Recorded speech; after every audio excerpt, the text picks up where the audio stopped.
Day 2. Why is it all split up?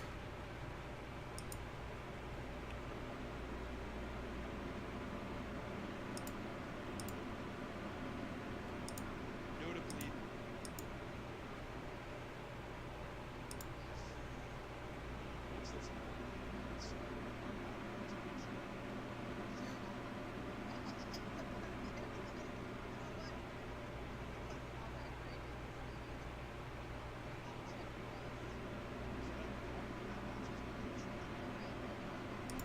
That's stupid.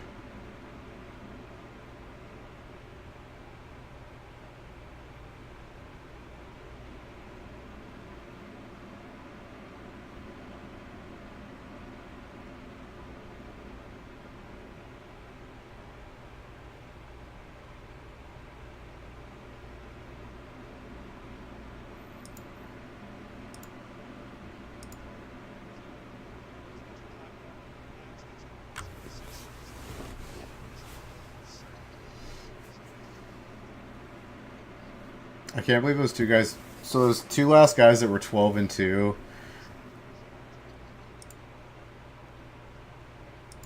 Those two people that just played at 12 and 2 at a modern tournament. So if there was like close to 2,000 people, you need 13-2 to get top 8, like almost assuredly. So they are like hoping that 12-2 and 1 gets them in.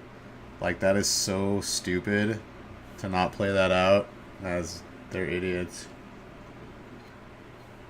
Like they're probably both not going to get in the top 8 now, when one of them would have if they had played it out.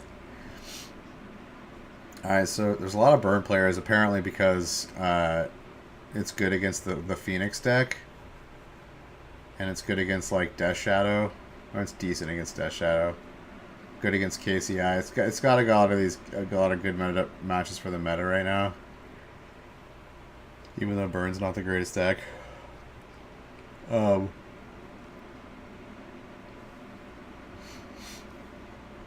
So he's playing white-blue control. I actually think white-blue control is like...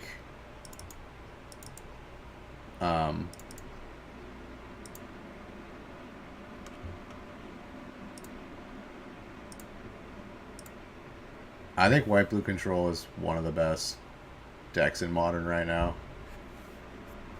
Like, absolutely. Alright, window, are you going to minimize? Fuck. Shitty-ass window. What are you doing?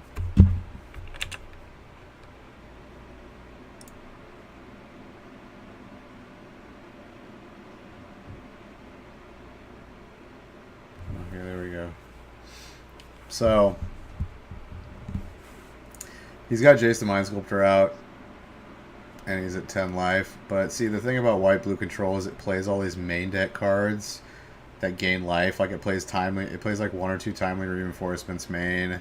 It plays Blessed Alliance main, like at least 1 Blessed Alliance or 2, and you can gain 4 life off of that. So it's got a really good burn matchup.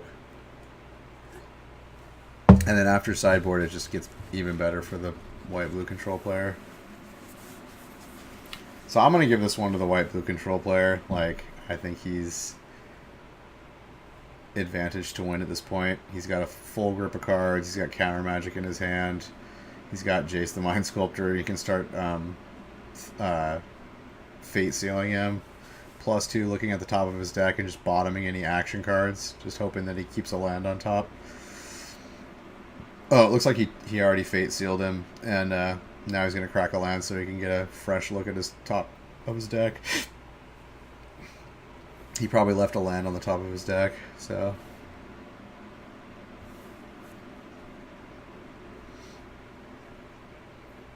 Now he plays Snappy. Snappy into Negate. Alright, he's going to get hit in the face for 3. He's at 7 life now. It looks like the burn player's got 3 action in his hand. So I guess Alex is it. I guess the white-blue player hasn't won yet. Oh, Eidolon. Eidolon is pretty good. Oh, but he gets freaking Terminus off the top. And Terminus costs 6, even though it's Miracle 1, so it doesn't trigger Eidolon. It's so fucking good. Dude, Terminus is so good. Like... It plays 4 Terminus main deck. Like, the card is just bonkers. It gets around so many, like, you know, it gets around Indestructible, it gets around Hexproof, it gets around everything. Just the ultimate board wipe. Gets around creatures that recur from the graveyard. Gets around everything. Puts it back into your deck. I think if, like, you're really good at control and, like, you're good enough to, like, play 8 rounds in a row with a control deck, then you should play white blue control at GPs. I think it's the best deck right now. Like, I think it edges out the best.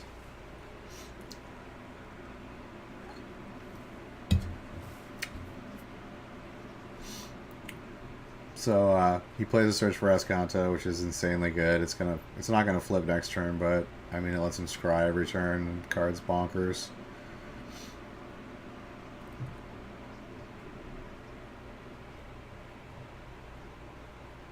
And then you draw an Opt. He's got a Snap. He's just got a full grip of cards. Oh, he's not even Fate Sealing him. I guess because he's got a fetch land, but I guess he's searching for timely reinforcements. Because if he gains 6 life, this game's over. Like, there's no way the burn player is doing 13 damage to him when he has this solid control of the board. Yeah, the burns player is just, like, on F6 mode. He's just like, yep, go ahead. He's not in a good spot. He's not happy. He's going to try to line up, like, a turn where he can cast, like, 3 spells in one turn or 4 spells in one turn and like, overwhelm the counter magic of the white-blue player. But the white blue player's got so much land and, like, just so many resources. It's just, like, insane. Yeah, he's looking for his timely. He's definitely looking for the game 3. Or game 6, rather. Chipping away with his Snapcaster Mage. Chipping away. I'd play white blue control if, like, I mean, I'm like a decent control player. Like, I have like one combo control deck right now in Modern. I have Breach Moon. But I wouldn't call myself a control expert, like, by no means. Like, I typically play, like, combo or mid-range or aggro. Like, control is my least played deck type.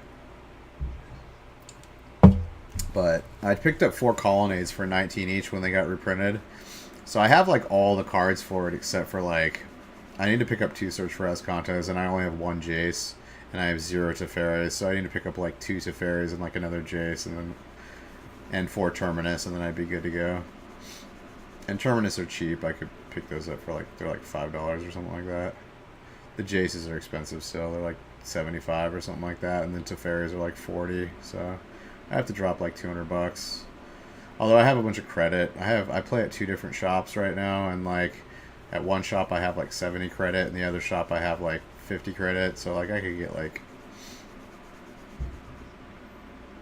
a, you know, a Jace off the 70 credit and, like, a Teferi off the 50 if they even have a Teferi. One shop has better selection than the other in terms of singles.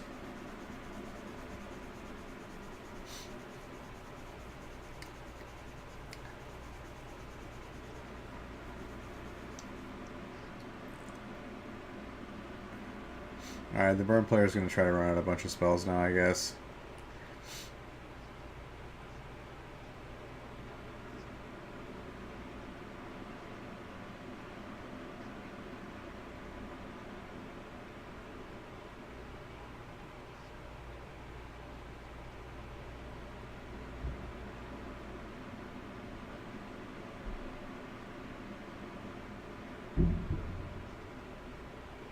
Alright, he's going to Logic not the first Searing Blaze.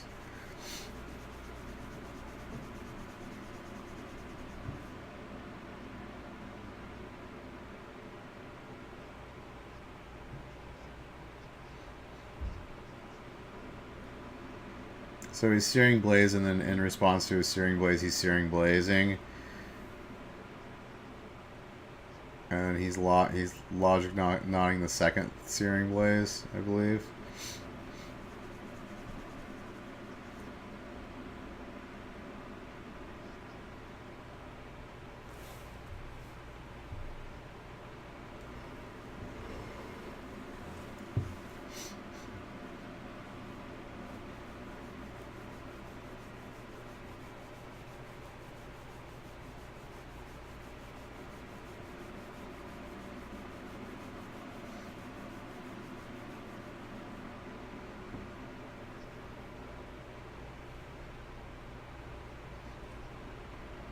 Well, they're getting like Judge or something. Alright, so he countered the first one, and then he's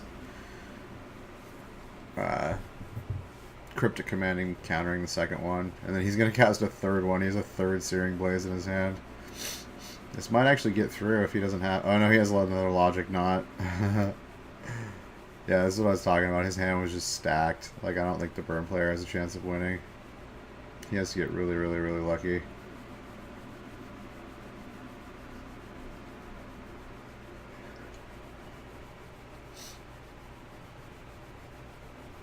Yeah, Alex is on it. Logic Knot for one.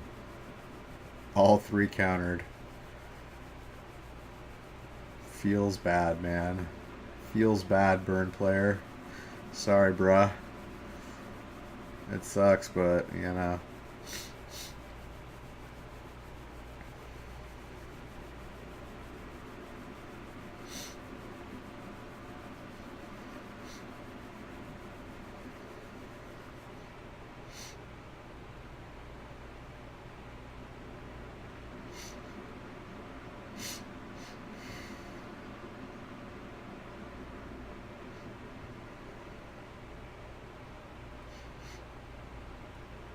Yeah, I really don't think the burn player is going to win. We're going to fast forward a little bit.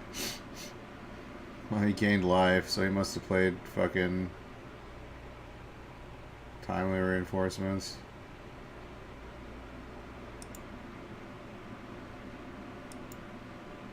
Yeah, he got it. Alright. This is game 2. Game 2 is looking good for the burn player.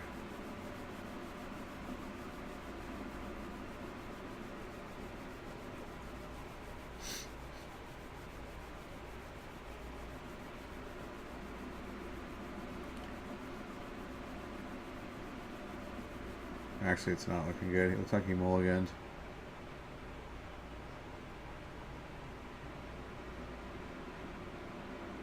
Oh, get those lands. He's pathing one. Yeah, burn player's out of gas. He's only got one card left in his hand. He must have mulliganed. Yeah, mulliganing for burn, no good. No good.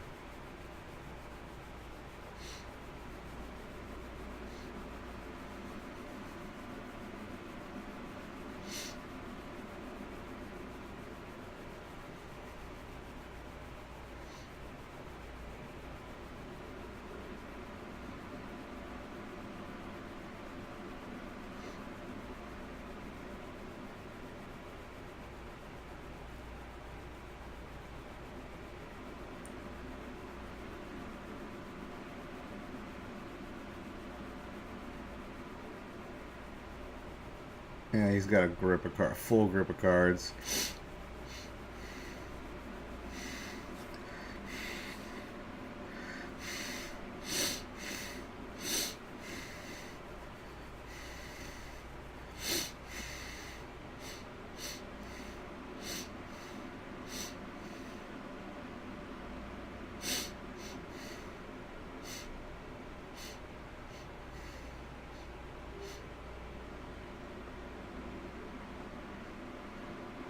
Wow, he's Cryptic Bouncing Drawing. Okay, he's got no creature removal.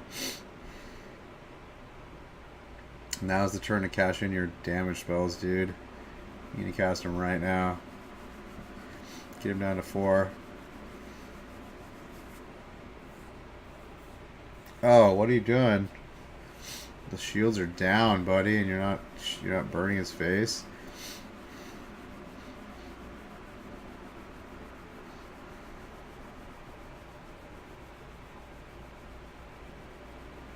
Oh, timely. Oh, it's over for you, Nathaniel. You're not doing 13 damage, bro. It's not happening.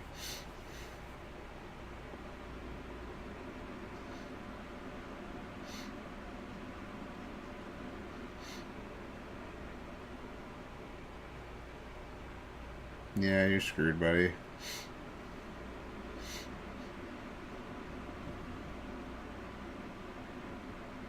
I still got no creature removal.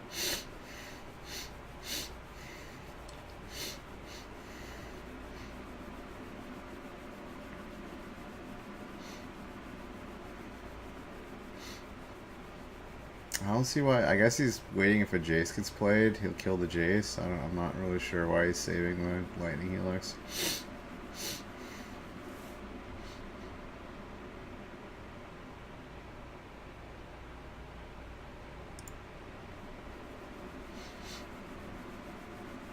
Teferi. Teferi's so busted.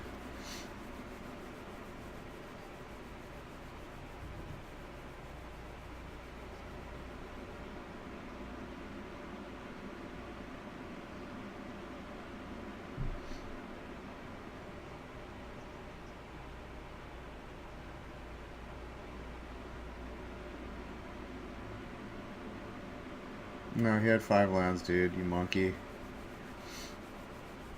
He's had 5 lands for fucking ever, dude. Are you fucking retarded? Nah, he's an idiot. It's not hard to keep track. He's had 5 lands forever, bro. Yeah, you've lost, Nathaniel Knox. Stop trying to, like,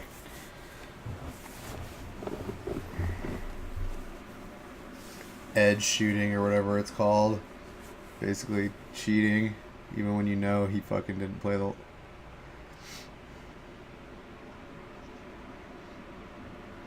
Yeah, I think this game's over. I think we're just gonna fast forward.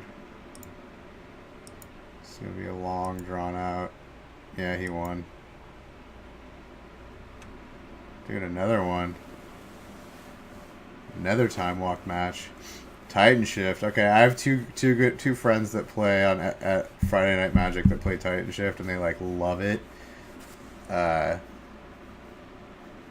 And I'm glad to see a Titan Shift going for top 8. It would be awesome to see Titan Shift in top 8. I haven't seen a Titan Shift in top 8 for a while.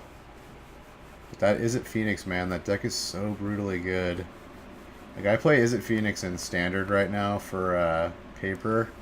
And I have it on Arena, too. For Standard. But the modern version is just so brutally good. Because you get freaking Manamorphose, which is... I feel like Manamorphose is close to getting banned right now. Because, like, it's basically another Storm deck. Like, this deck is kind of like another Storm deck.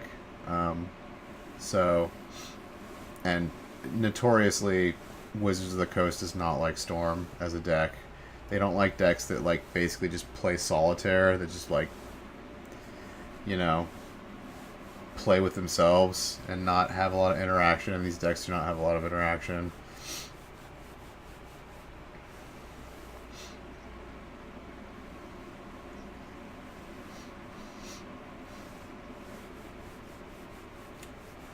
So I don't know. I think the Titan Shift deck is favored in this matchup. Like, I think it just, you know, it does its thing. It ramps out to turn, 4 or 5 and just wins off of playing a Titan. So it has to have the Phoenix deck has to have like a really fast start. Because I don't know what the average win is for the Phoenix decks. But I think it can't be faster than that. It's probably like turn 5-ish. Because they could have a lot of slow turns if they're winning with like a Crackling Drake, because that's 4 to put out. So I can see turn 5 being the average for the Izzet Phoenix decks, whereas Titan Shift I think is average turn 4 to win.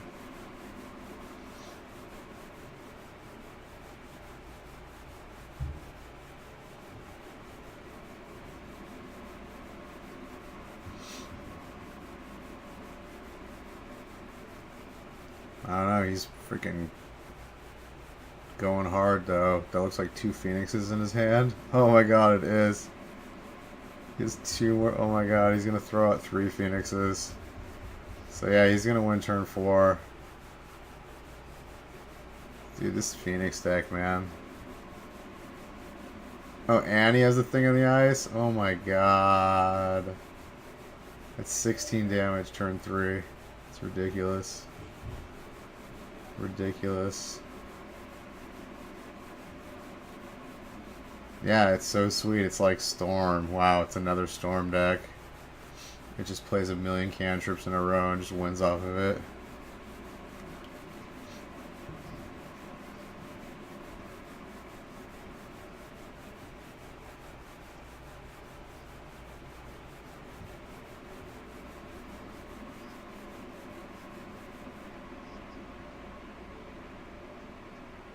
Yeah, you're done, Titan Shift.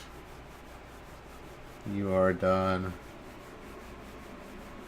Alright, where's got the best start now? Search for tomorrow.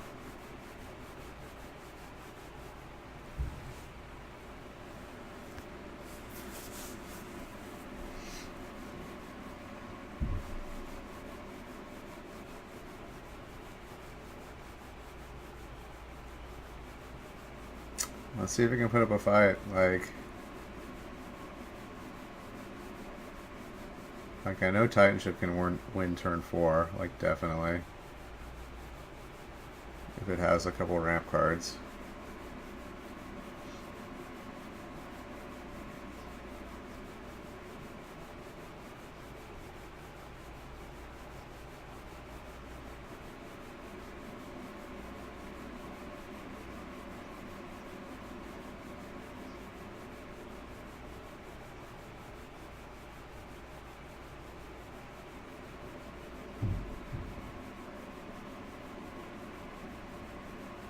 Monster, Swift Spear, such a busted card too. I remember when that card came out, dude. So busted. I played red with green splash for like a year straight because of that card and like a Tarkus command. Like, so powerful. So powerful.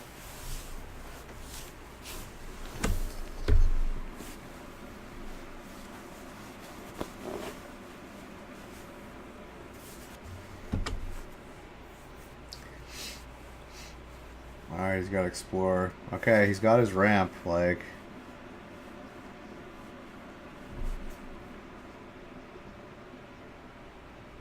He's on track to winning turn 4. You just gotta have it.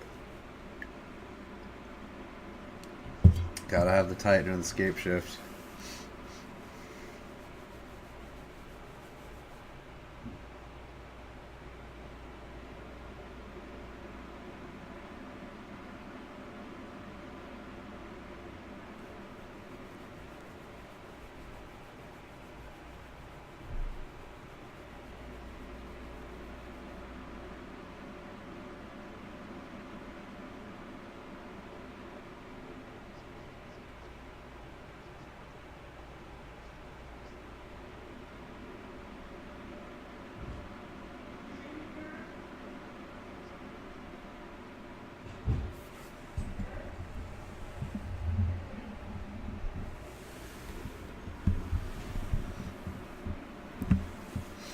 Alright, so what do you got, man? You've been keeping your hand pretty tight.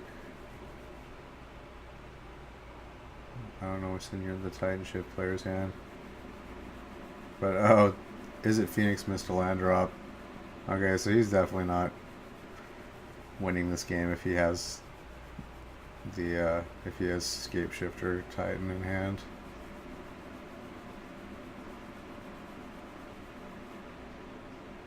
He's hard casting Search for Tomorrow. Okay, so he's definitely winning next turn, right? He's got to be. He's got to be Scape Shifting next turn.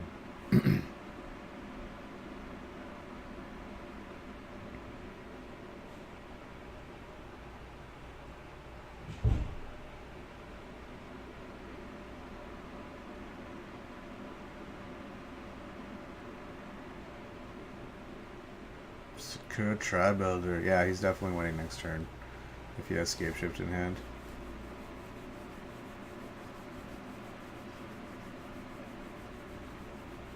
Of course, if Solus draws a land and has a negate in hand.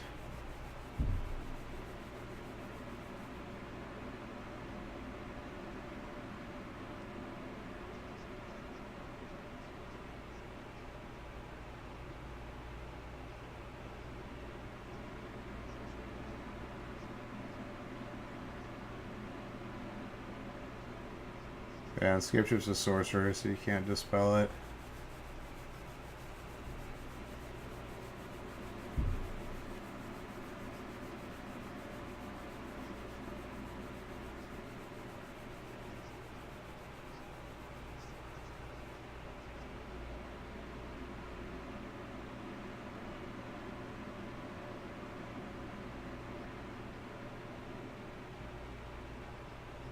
Oh, except he has fucking Alpine Moon. Wow.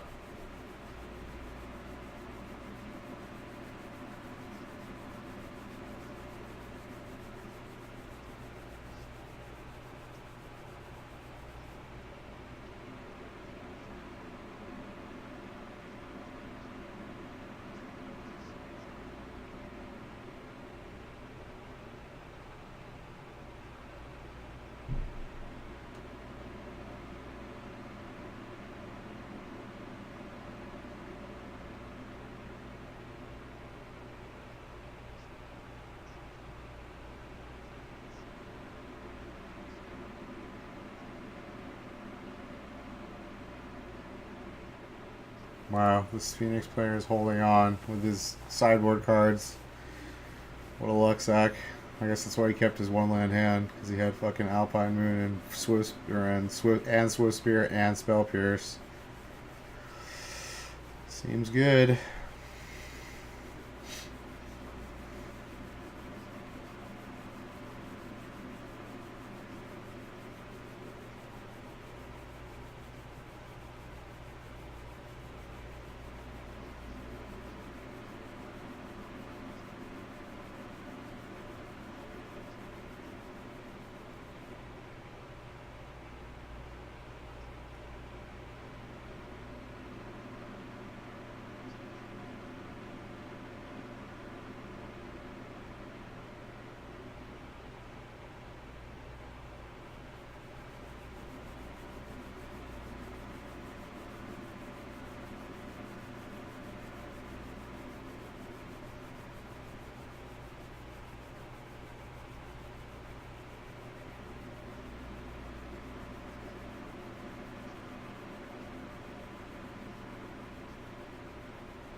I see Thing in the Ice in his hand. Opt.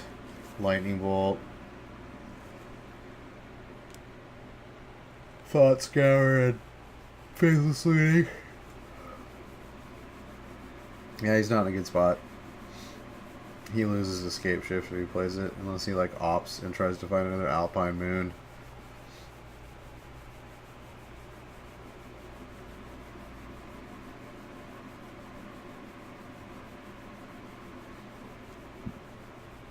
Oh, I guess he can't escape shift this turn because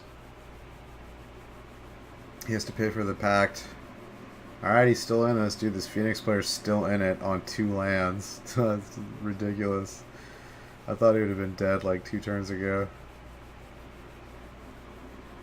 Oh, he doesn't have a land drop. Wow. If he draws like a land into like chaining off, he could win this turn. Like, that's how gross the Phoenix deck is. Like, if he's got like Manamorphose into like, I don't think he has a Manamorphose in his hand, but I didn't see what he drew. He's got Faithless Looting and Opt and Lightning Bolt. I know those 3 cards in his hand. I don't know the last one.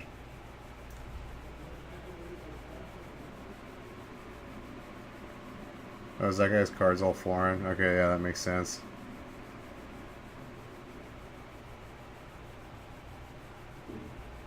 Yeah, this Phoenix player, man. I mean, he's clearly good at playing the deck, but he's holding on. Oh, he drew the land too. It was a land.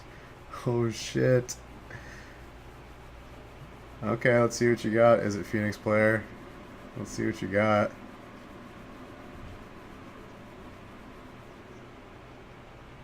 Oh, I can't see that card. What is that card?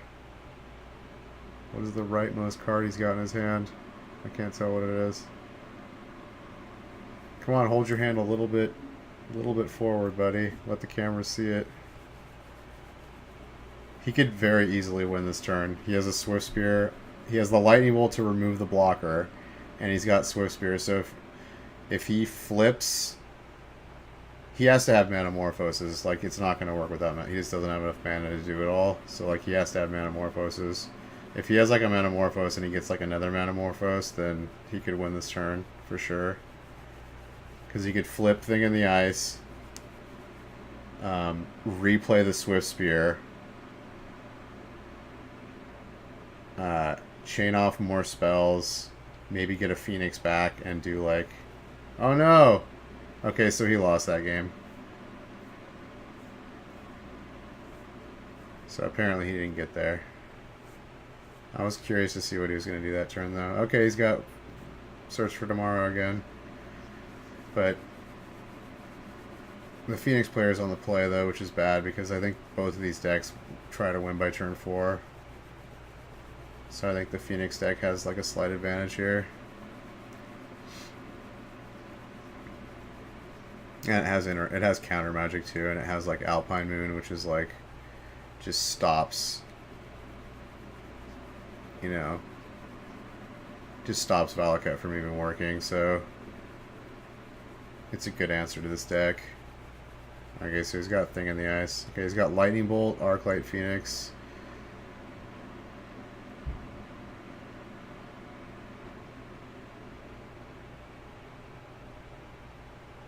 Alright, he got another ramp card, so he's on track to win turn 4. Okay, he's got 2 Phoenixes, 2 Lightning Bolts. Okay, that's not a great hand.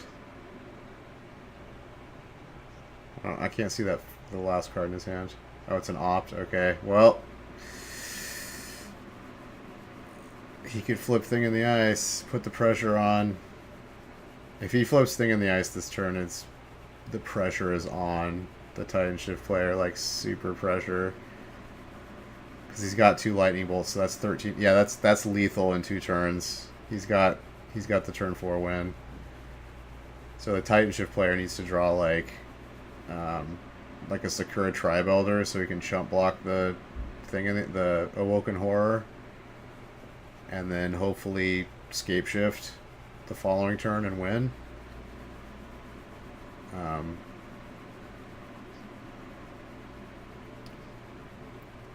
So he's going to go down to 18 life. Yeah, this is the magic number for Valakut. 18 life. It can do 18 damage with 7 land in play off of Scape Shift. So, alright, he's going upstairs with the Lightning Bolt. Going upstairs with the Lightning Bolt. And then Mutagenic Growth. Dude, I've never seen this. I've never seen Mutagenic Growth in this deck.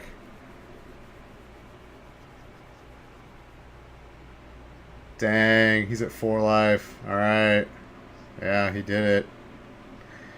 He freaking did it.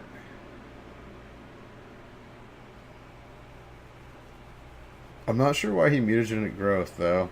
He didn't need to. Because he double bolted and opted, and that's enough to flip. Oh no, it's 4 counters. He had to have it. Oh my god. So lucky. That deck is disgusting, dude. It's disgusting. It plays so many, like, Phyrexian mana card, like 3 Gut Shot, and apparently he's playing Mutagenic Growth also. Oh, he's got the Sakura Tribe Elder. He could win. He could still win. Oh my god. Swift Spear. Okay, block. Okay, block sack. Get the land. Dude, if he has it, oh my god.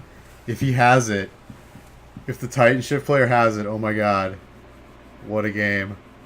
What a game.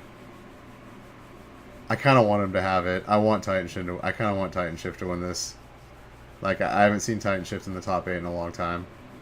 I really want to see this. Come on, do you have it, buddy? Do you have it? Okay, you got the land. Do you have the Scape Shift? He's got it! Oh my god, he has it! Yes! Yes! Hell yes! Dude, he got there. Good job, buddy. Marshall Yankovsky, dude. Is it Jankovsky or it's probably Yankovsky? Marshall Yankovsky, dude, did it. Oh, that's awesome. That's awesome. Props to that. Like, that was so close. That was awesome. I like that. I dig it.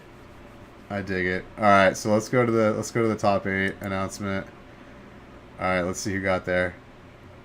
Okay, those two people that drew, by the way, they both did not make top 8. So yeah, that was a bad idea to draw. Although a lot of people that did draw got top that went 12-2-1 got top 8. There must not be that many people at this. Dude, the GP at Portland had like 1,800 people, and it was a clean 13-2 cut to top 8. That means no one with a worse record than 13-2 got into the top 8.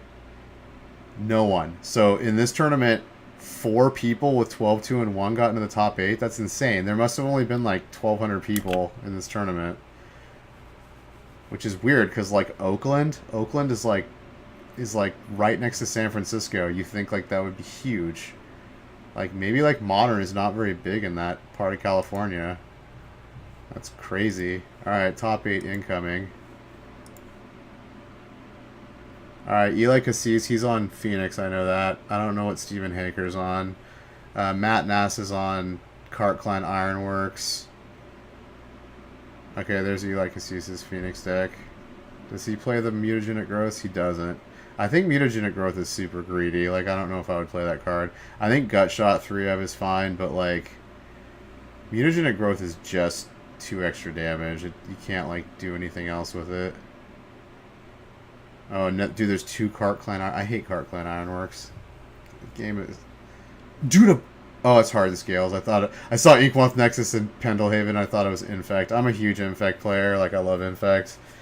I played it at Portland GP recently. I'm so glad that he got in with Titan Shift. That's so good. That's awesome. I'm going to have to tell my buddies at the shop that my two friends that play Titan Shift that one made the top 8. Oh my god, it's a 3rd Cartclan Ironworks. There's 3 Cartclan Ironworks in the top 8. Oh my god, I hate this deck. I hate it. Like, I swear. Okay, blue-white. Okay, he got into the top 8, of course. Blue-white's really good. I think he has a really solid chance of winning the whole thing. I think he could definitely win it.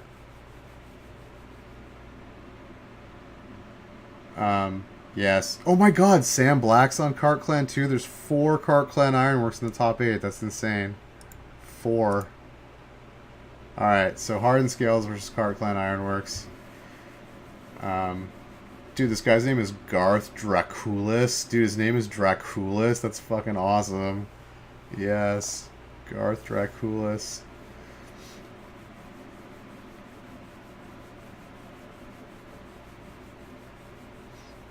Alright, so he got Hardened Scales turn 1, which is good. Oh, Garth Mulligan to 5. Ouch. Alright, Matt Nass is like the best Cartclan Ironworks player. He's won like 2 Grand Prix. He won like 2 Grand Prix in a row with it, I think.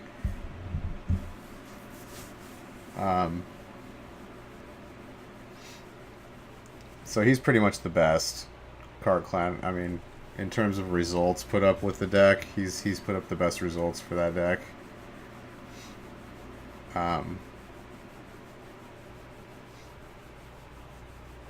He plays Mimic, a Metallic Mimic in Hardened Scales. I have never seen that before. So I guess he chooses Construct, and like all his like 1/1s come in as 3 3s with Hardened Scales out. Seems good.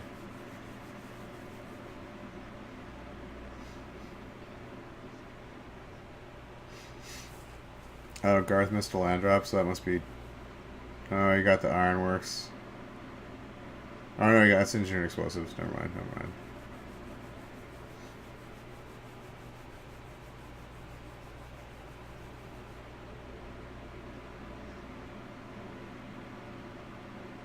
Like, his hand looks really slow now. I can't see what's in his hand, but apparently Matt Nass's hand is not very fast either, since he was afraid of Hard Scales. Okay, he's got 2 Ichor Wellsprings, 2 Chromatic Stars, and a Chromatic Sphere. Yeah, his hand's slow too. He doesn't have a Cartclan Ironworks in his hand.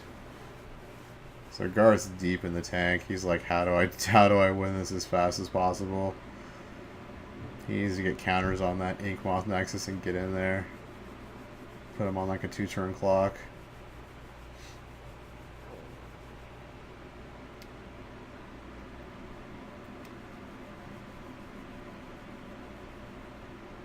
I like the addition of Metallic Mimic. I've never seen that in Hardened Scales, but it seems pretty solid. Okay, he's got Arcbound. That's good. He could buff his Ink Moth up to pretty big. He can put it up to a what? A 6/6? No, a 7/7. If you sack the Mimic to it, it puts 2 more counters on the Ravager, and sack the Ravager, and it puts... Oh no, it would make it 6/6. It'd put 5 counters on the Mimic. Or on the Ink Moth. Ooh, I like the Arcbound Expedition, Arcbound Ravager, or whatever they're called. Inventions. It's pretty sweet looking.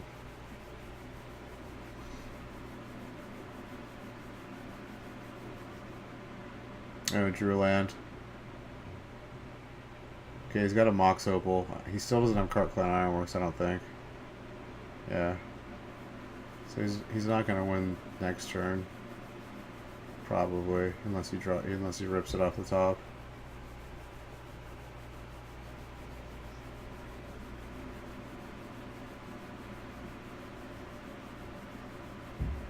Yeah.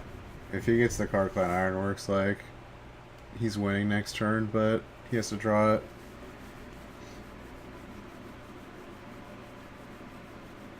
Oh, he's got a Pirate Spellbomb. That's his other card. Yeah, that card's not helping him either.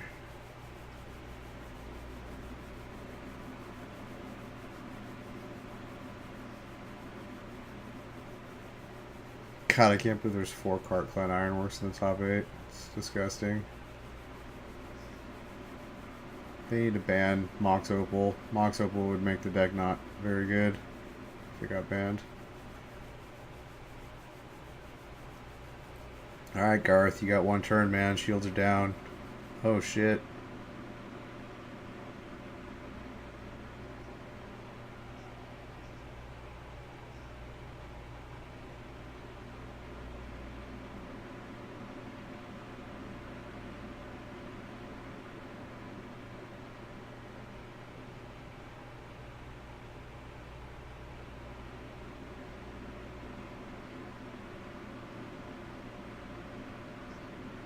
Alright, 2-turn clock. Matt needs to rip. He needs to get Cart Clan right here. No, he doesn't have it.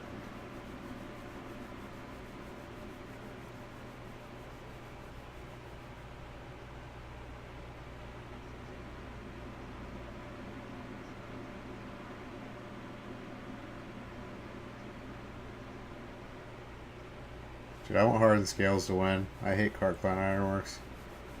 Screw that deck.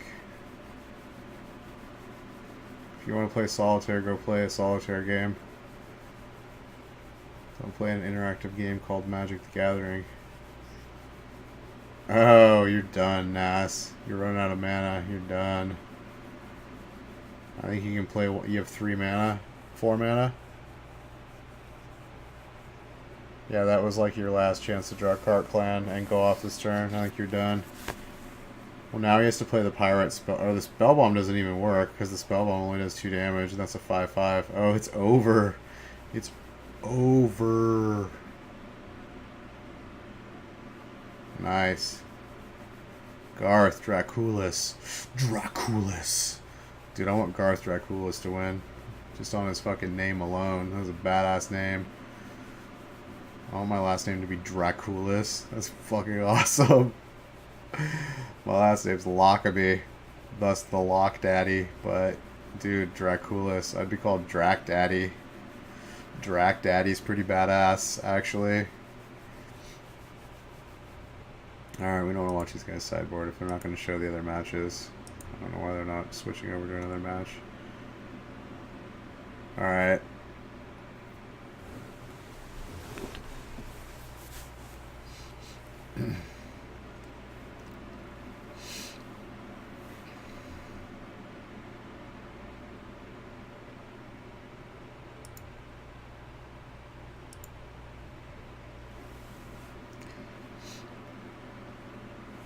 Alright, he mulliganed, apparently. So we're going to see if he's got a better 6. He's doing pretty good, though. He won the first game, so that's like the pressure's relatively lower now that he gets to play on. Even if he loses, he gets to play on the final game, so... I mean, dude, hardened scales can kill you fast. I mean, it's not as... It can't kill you as fast as, like, normal affinity, but, like, it can still kill you pretty fast. Dude, I respect the orange sleeves, too. Orange sleeves, what? Matches the fucking Planeswalker symbol.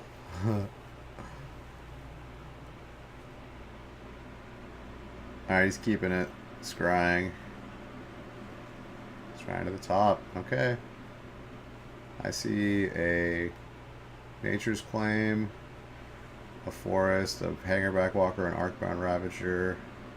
His hand doesn't look that bad. He's got some interaction this time, so... Oh, he's got 2 Nature's Claim now. That's pretty good. If he has Hardened Scales, it'd be really good. But he doesn't. His hand's still pretty good, though. He doesn't have a fast clock hand, but he has interaction, so... I mean, I think on the games where you're on the draw, you favor the interaction hands versus the, like, you know, the faster clock hands, because... You're not going to beat Cart Clan if they're on the play with a deck like that. Like, you need a deck like, you know, Infect, or like, you know, decks that can win on turn 3. Because Cart Clan typically can go off on turn 4. So, Hardened Scales doesn't really win on turn 3. I don't think you can really win on turn 3 with Hardened Scales. Maybe with, like, the perfect hand you could. I doubt it, though. So if you're winning on turn 4 too, then that means he's beating you to the punch, so you need interaction to stop him. Alright, this could be bad. If he has Cart Clan Ironworks, he could win this turn. I don't think he has it, though. No, he doesn't. He has Scrap Trawler, though. So Scrap Trawler can... when an artifact dies, you can get a cheaper artifact back to your hand. But he has no way to sack the artifacts right now, so like Scrap Trawler is not really anything. So he's digging for Cart Clan Ironworks. Like if he gets a Cart Clan Ironworks, he can go off. Like he's got the Trawler, he's got the Mox Opal, you know, he's got other artifacts. He can definitely go into the infinite loop. But I think he's digging right now. He's digging for the Ironworks. And he did not draw it. He drew the card that can go get one.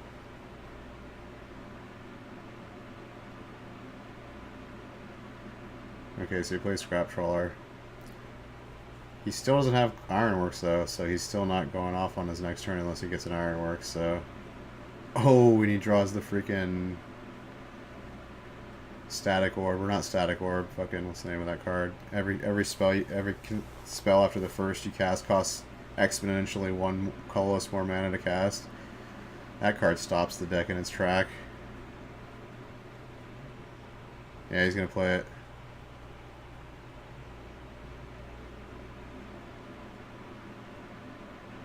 Dampening Sphere, that's what it's called. Dampening Sphere is really good, and he has no way to get rid of it, so... It's not looking good for Matt Nass. I mean, his clock's not really that high. He's only... Garth is not going to be killing him anytime soon, but... Oh, I guess he's got Engineered Explosives, but he can't play it on 2. Oh, yeah, he can. He's got Opal. But the Welding Jar can regenerate it, so he has to kill it twice. Oh, not looking good, Matt Nass. Yeah, he doesn't know what to do. He's like, woo. What do I do? What do I do?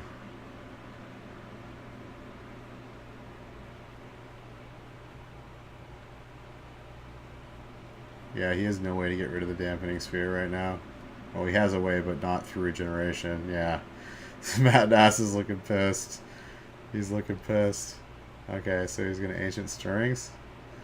Alright, yeah, Stirrings. He's probably going to grab a land if he can.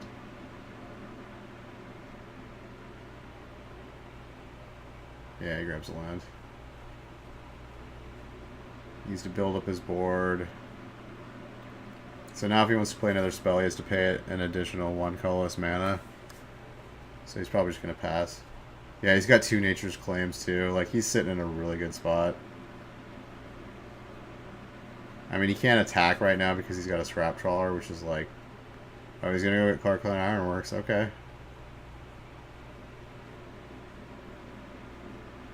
And he's going to play it, and then he's going to what? He's got to have a way to destroy the Dampening Sphere. There's no way to win through Dampening Sphere. Like, that card just makes it impossible. It's just like Storm, too. You can't win with Storm. Can't really win with Is It Phoenix. Like, it just stops you up. Alright, he drew another Scrap Trawler. That does him no good. He needs, like, a Nature's Claim. He can Nature's Claim the Welding Jar, and then he could Engineered Explosives, the Sphere. I guess you could draw 2 Engineered Explosives. Well, I guess you can Engineered Explosives for 2 and then get it back with Scrap Trawler after he sacrifices something to Cart Clan Ironworks. It's going to be over a couple turns, though. Like, he can't do it all in one turn because of the Dampening Sphere. Alright, so he's going to put out Engineered on 2 now.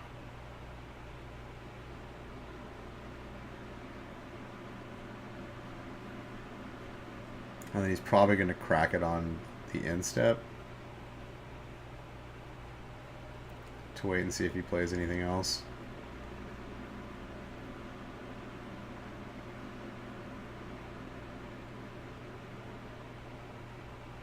Just putting getting the hanger back bigger. Got an Arcbound Worker. That's alright. It's not great.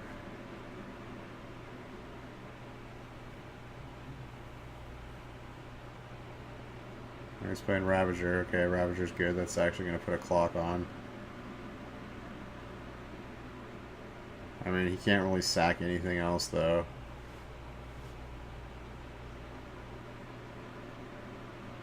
He's definitely going to keep his green mana up. He needs to, like... If he plays Cart Clan Ironworks, he needs to Nature's Claim it. For sure. Alright, so he's going to pop the explosives, and he's going to regenerate the Sphere.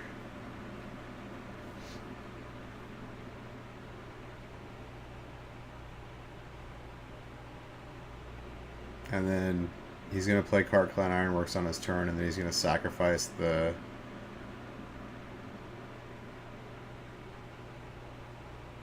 Oh wait, no, he's going to get it off. It's going to kill the Ichor Wellspring, and it's going to let him get back the explosives. Oh my god. Wait, that doesn't die. That's got to cost him 0.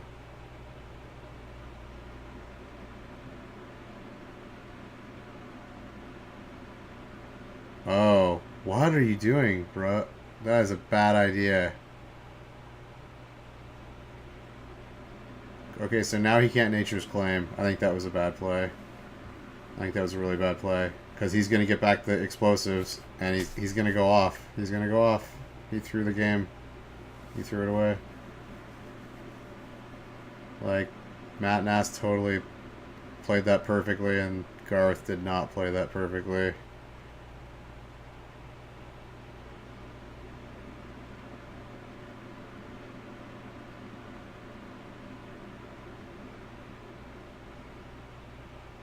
Wait, actually, can he?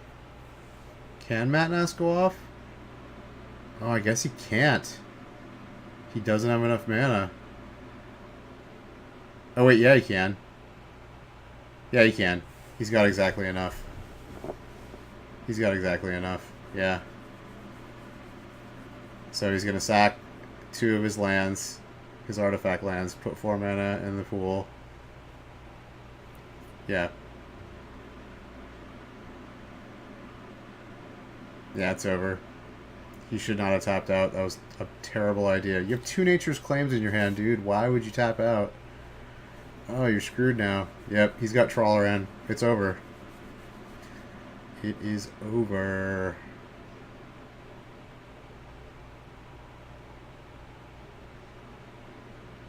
Yeah, he was just too bent on, like, getting a clock going. Oh, now he's got Psy, too. He's gonna make like a million Thopters.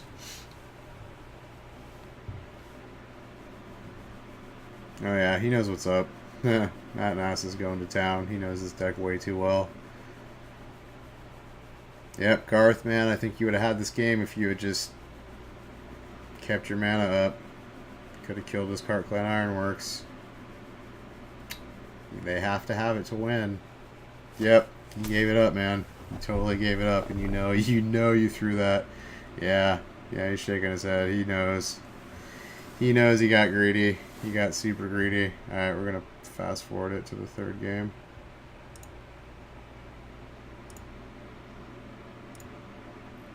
All right, Garth, you can still win here on the play, and you know not to like.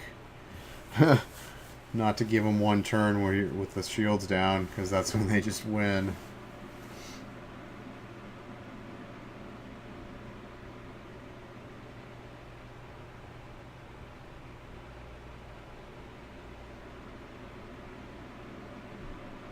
Are they deck checking him?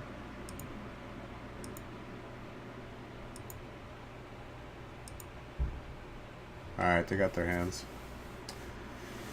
Oh, Cart Clans is mulliganing. Okay, that's good for Garth. I mean, Cart Clan mulligans pretty well, but it's still a combo deck, so, like, it does well based on, you know, how many of the combo pieces you have, so you don't want to mulligan too low. I mean, it's got a bunch of redraws, but you need to have, like, you know, 3 lands and like multiple artifacts to sack to the Cart Clan Ironworks.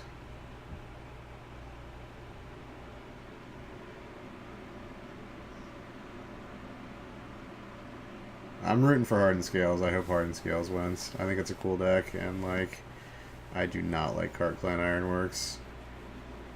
I'm not a fan of like the solitary decks, the solitaire decks. Alright, he likes his hand. Oh, he's putting it on top. Oh, Hardened Scales turn 1. Okay, it's looking good. This is exactly what the Hardened Scales deck wants. And he's got an Ink Moth, so it looks like a really fast clock.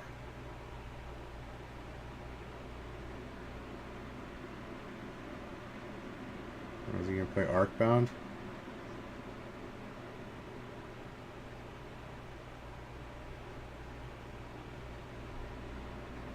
Looks like Matt Nass has a Nature's Claim in his hand.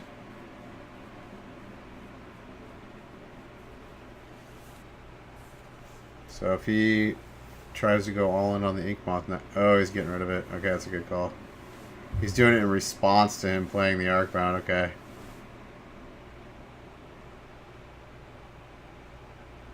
It's like, yeah, that's going to get out of hand way too fast.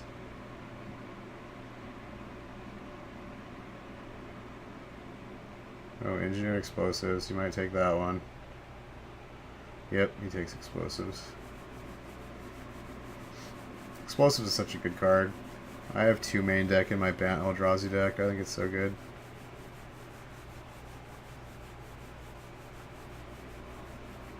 Alright, he's light on mana. He still only has 2 mana. Hardened Scales definitely wants 1 more mana. Or 2 more mana. It wants like 4, I think, is where it wants to be. Oh shit, Matt Nass missed a land drop? What? He's on 1 land? Okay, that's bad.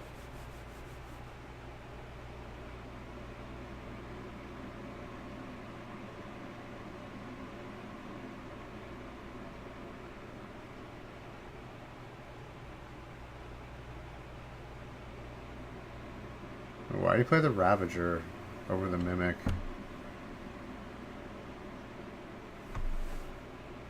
Dude, he missed his second. He missed his land drop again. Oh, Matt Nass, bro.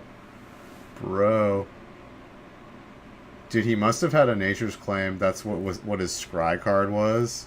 He must have been like, okay, bottom, wait, it's a Nature's Claim, top. Instead of, because he obviously needs a second land, so I mean, most people would bottom that, but I guess like against Hardened Scales, if they have one of those nut openers with Hardened Scales on turn 1 like he did. But I mean, he's not, I don't know. Yeah, Matt Nass, buddy.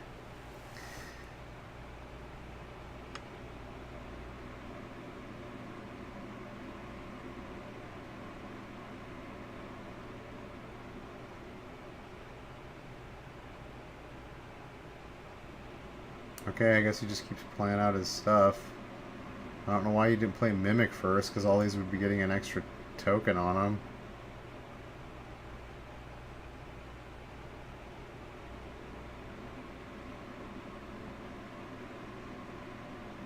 Wow, they're both playing incredibly fair Magic. He's just like using the Arcbound normally, like getting some tokens, swinging in for 4. Like, this is crazy. This is a crazy game because they're both screwed on mana. He's claiming one of them.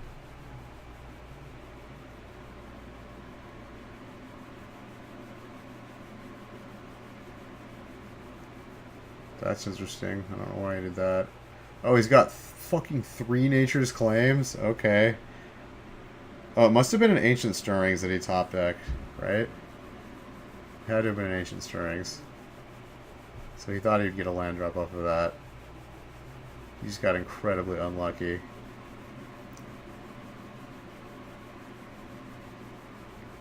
Dude, this match is crazy. Like, what is happening? What is happening? Is that an Opal?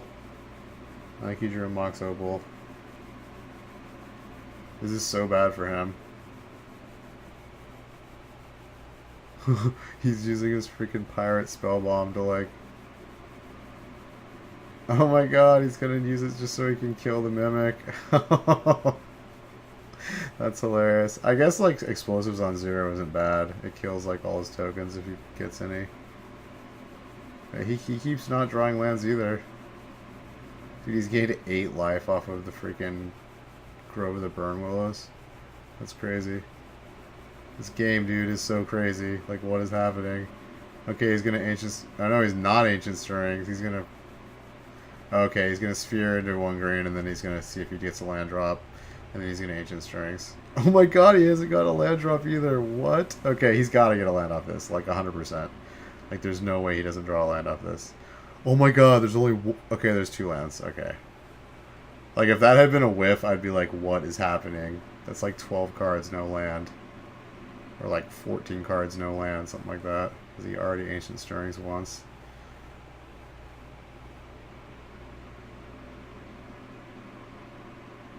Wait, he chose Beast? What?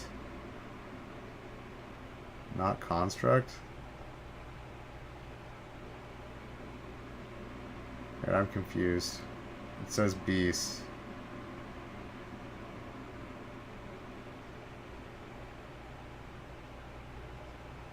Did he, like, grab the wrong tag or something? I don't know. Arcbound Ravager is a construct, isn't it? I have no idea. His cards are all foreign. I can't read, like, what their types are. Maybe it's a construct beast. I'm not entirely sure. I thought it was just a construct. I guess I could be wrong.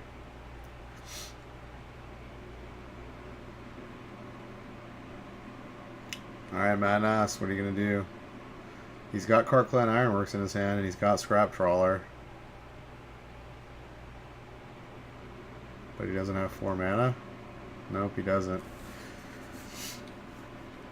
You're going to play Scrap Trawler, aren't you, dude?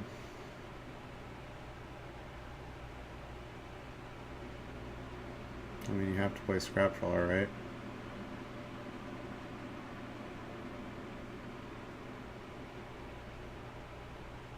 Deep in the tank. He's deep. Tanking it hard. Alright, Scrap Trawler, obviously. I don't really see what else you could have done.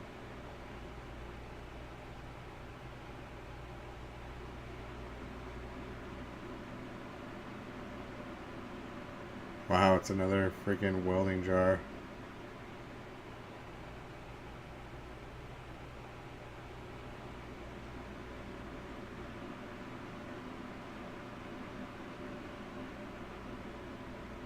This game is crazy.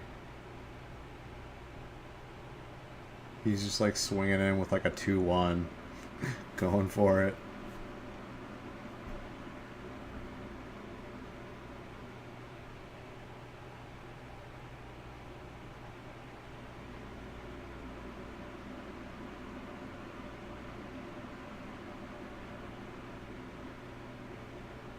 Wow, he's going for it.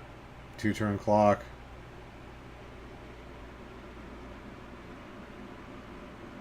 If Matt Nass draws a land, he wins. If Matt Nass draws a land right here, he wins. Oh, he drew it! Oh my god! Why did you put the shield? Dude, he's got a freaking Nature's Claim in his hand. He did it again. Garth, why did you do it, dude? Be more patient. Be more patient, dude. You just lost because of that. Like, oh my god. He has a Nature's Claim in his hand. Oh my god, feels bad, dude. Feels so bad. Actually, what feels bad is he didn't draw a third land, because if he had drawn a third land, he could have done what he just did and had a green mana too. Like, Garth got really unlucky. Like, even more unlucky than Matt Nass. Like, Garth had 2 lands in his opening hand and didn't draw a single land the entire game. The entire game. Like, Matt Nass had a 1 land in his hand and has still gotten 2. I mean, he Ancient Stirred twice, but, like, still. Like, Garth has drawn, like, this is what, like, turn 7? He's drawn, like, 6 cards, and he's 0 lands and 6 cards. That's so unlucky.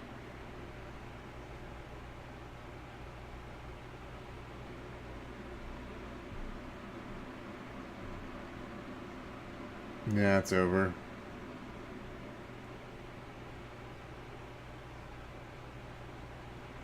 It's over.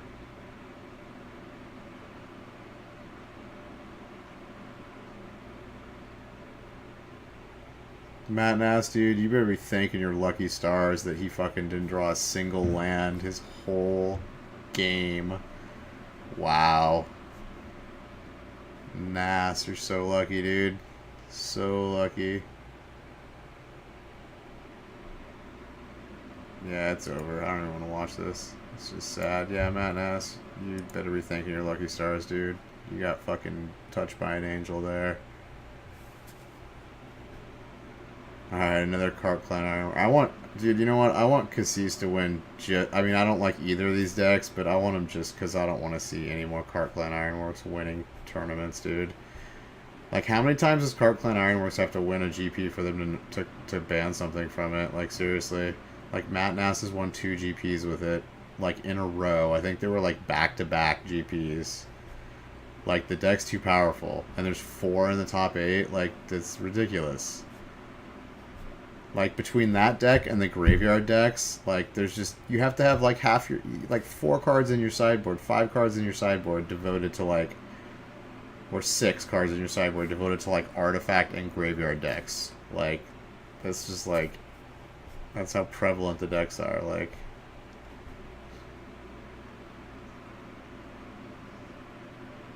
Sweet. Okay, you like to see Scott. I'm good. But I can really see them banning something after this top 8. Like, Carp Clan is putting up such good results. Like, it's been putting up good results since the freaking deck became a deck. Alright, white blue control. Come on, white blue control. Alright, I think white blue control has this. He has nothing. And there's a Rest in Peace in play. Yeah, you're screwed, Sam Black.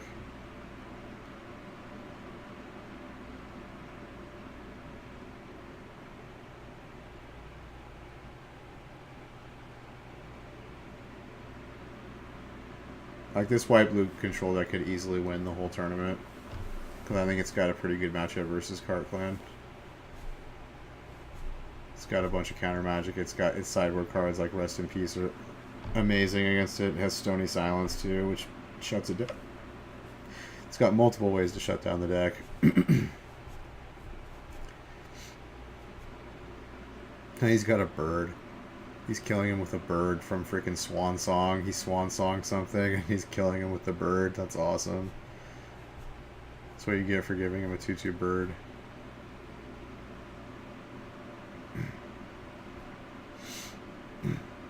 Oh, he's Nature's claiming the Rest in Peace. Okay. I don't think it matters. I think you still can't win, Sam Black.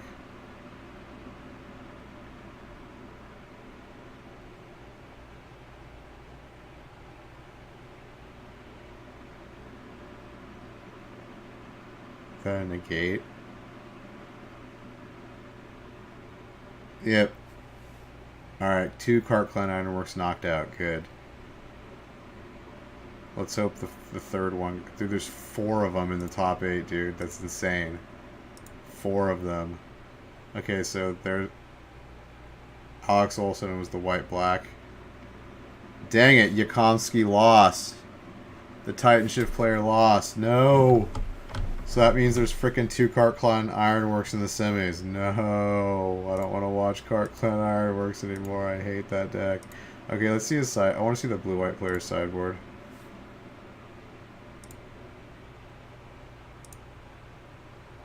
Alright, it showed it. Dang it. Where is it? Okay, let's just wait. Swan Song. Alright, here's the blue-white player's sideboard. Okay. Baneslayer, Lyra, 2 Negate, 3 Rest in Peace, 2 Stony Silence, 1 Surgical. Okay, those all come in. 2 Negates come in. Yeah, his sideboard is solid. Alright, he plays 2 Teferi main deck, 3 Jace the Mind Sculptor main deck. It's usually 3 and 2. Wow, I guess maybe it's changing now because Terminus is so good. 4 Field of Ruin, yeah. Field of Ruin's so good. It only plays 1 Search for Escanta? I thought it played 2. Wow, this guy's deck is not... And it only plays 2 Snapcaster Mage. And 4 Cryptics. This guy's deck is way different than the blue-whites I've seen. And only 1 Supreme Verdict. Okay. 1 Mana Lake. Okay, I like that. 1 Negate main. Okay. Okay. I like where you're going with this. 2 Detention Spheres. I like this. I like this.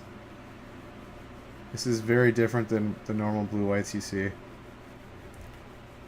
Dude, Samuel Black had Spine of Ishsaw in it. That's hilarious. Destroy permanent. Alright, let's see these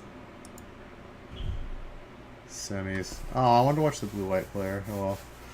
I guess we're watching Is It Phoenix because this is probably going to be the faster matchup. Alright, Cassis is on the play. Dude, he did really well. He was like 12-02. So he had 0 losses when coming into round 15. That's insane. That means he probably went undefeated day 1. And I don't know how he got 2 draws with this deck, because this deck is super fat, can kill you really quick. But it must have been control matchups or something where he got the draws. Unless someone decided to draw with him in like round 14, which is pretty rare. Like you have to be like undefeated or like just have 1 loss. I mean, even if you just have 1 loss, like that means you have to win your next game. You can't like just like you can't double draw into the top 8 unless you're undefeated. So he must have legitimately just gotten 2 draws.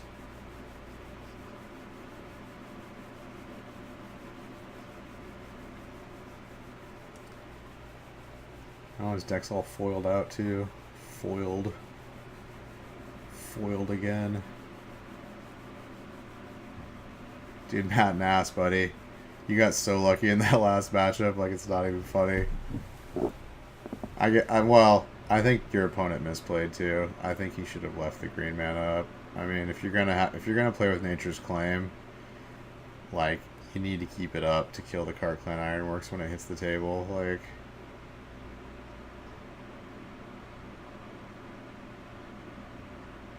his hand looks pretty good. He's got Cart Clan. Oh, he's got Cart Clan in his hand. You better win, Eli, or have something to counter it. You don't have anything to counter it, dude. Yeah, I think you're going to lose this game, Eli. You've got Thing in the Ice. Yeah. I think he's going to win this turn.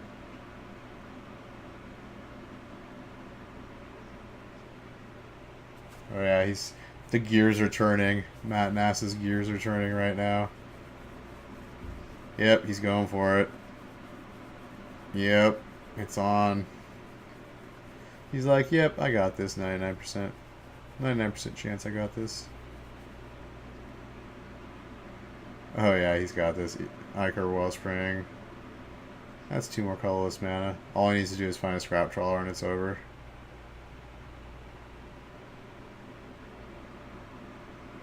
Oh, he's got a Mere Retriever. That's almost as good.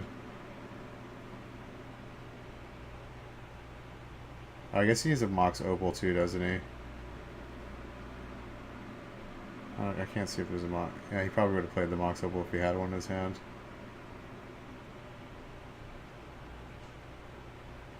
Yep, digging for that Mox Opal.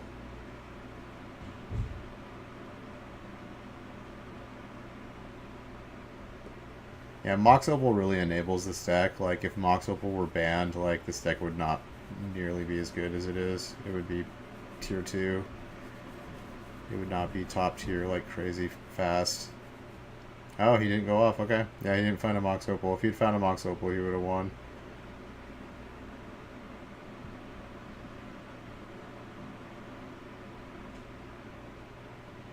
I don't think he's going to do 20 damage to him in one turn, though. So I still think Matt Nass has this game.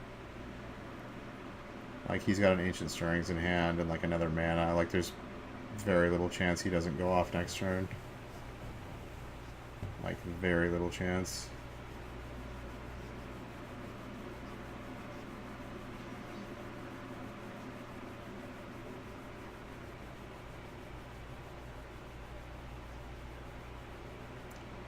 Dude, is that... Oh, that's Is It Charm?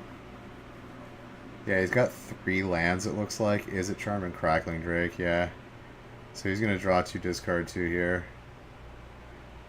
Get rid of those lands. Oh! That's terrible. He's drawing so many lands. Yeah. You're not even going to flick Thing in the ice this turn. Oh, wait, no. Is that a Faithless Looting? Okay, never mind. He's going to gut shot your face for 1. He's going to put him on turn clock, but I think he's just got it on his turn. I think Matt Nass just has it.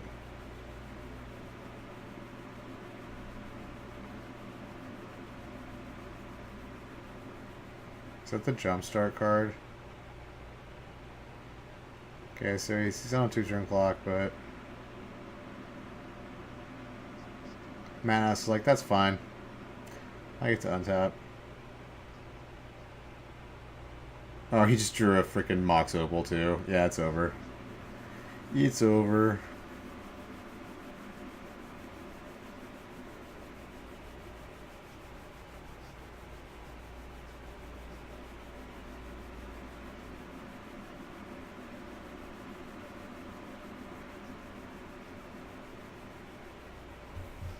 Yeah, it's over. I think I'm just gonna fast forward through this.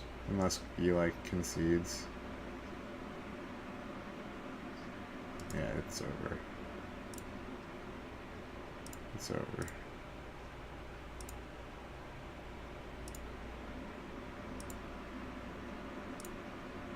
Alright, game 2. Not looking good for Eli.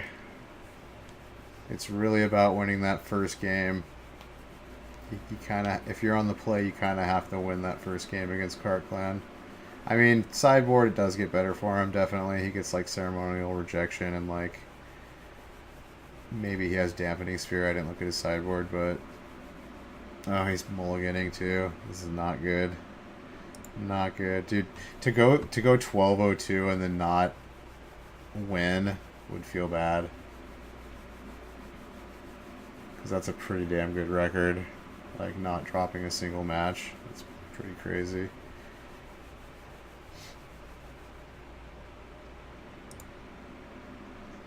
Oh my god, did he mulligan again? Oh my god, he's down to 5. Holy shit. Wow. That's unfortunate. That would get in my head. That would definitely get in my head. I don't care how good a Magic player you are and how, like, seasoned you are. Like, if I were playing to get into the finals and I mulled a 5 after losing the first game against Cartclad Ironworks, I'd be a little bit nervous. I'd be a little bit nervous. Alright, he got Thing in the Ice. Let's see his hand. He doesn't have a Cartclan Ironworks, but he's building up his board nicely. He doesn't have a Mox Opal either, so his hand's not that good. It's alright. He looks like he's got a lot of lands. Looks like he has 3 lands in his hand. Oh no, he does have the Cart Clan. I just saw it. Okay, so he has Cart Clan. He doesn't have Scrap Trawler. He doesn't have Mox Opal. So he doesn't have all of it. But Eli's definitely... Yeah, he's not doing good. Oh, was that the Opal? No, it's a land, isn't it? It's a land, yeah. I love how I'm turning my head. Maybe it'll like show me more on the monitor. It's like when you're playing with a controller and you like move it and you're like, come on, move it, move. Wishful thinking.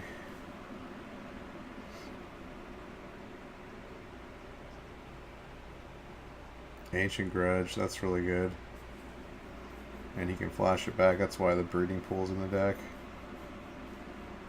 So he's got some tools, but Psy Master Thopterus is out though. Is not good. Not good for Eli.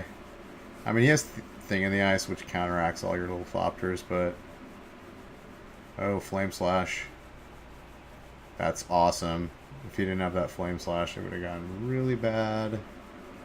Really fast.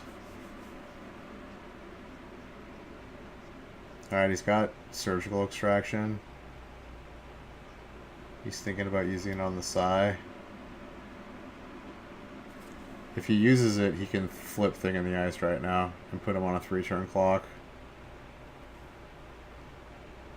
I don't know if that's ideal, though. Oh, he's gonna. He's gonna. Okay. I don't know if this is the right play. Like...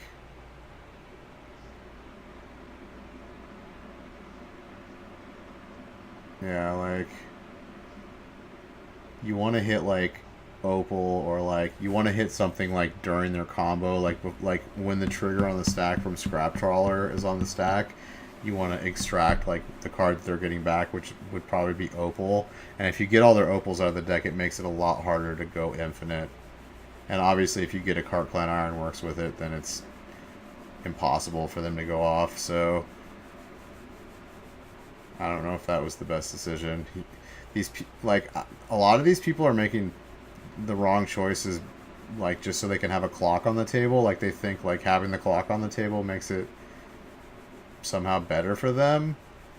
But I mean, I guess he's thinking like since he mulled the 5 that like this is his best shot. I don't know.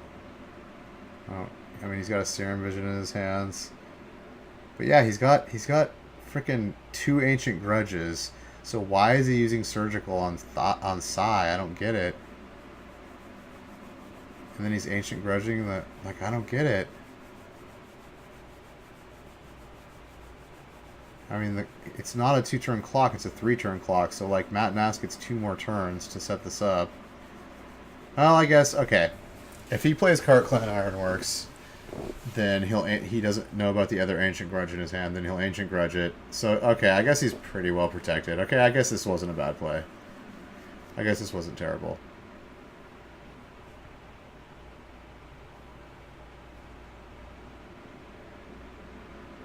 He knows what he's doing. Alright. So he's going to kill that Cart Clan with the other one and put him on a 1-turn clock. Yeah, there's little chance that he'll be able to go off after he kills the Cart Clan on his turn, so I guess this was a good... Oh, is he going to try to go off now? Dude, Matt Nass smells it. He's like, this player's too good. He knows he's going to win, so I'm going to try to go off on my turn. Dude, he's going for it. He's going for it hard. Oh shit, he got two Chromatic Lanterns. Oh shit, dude, he's gonna go off. He's gonna go off! God, I hate this deck. Dude, oh no, he passed. Okay, never mind. I guess he knows he has 1 more turn.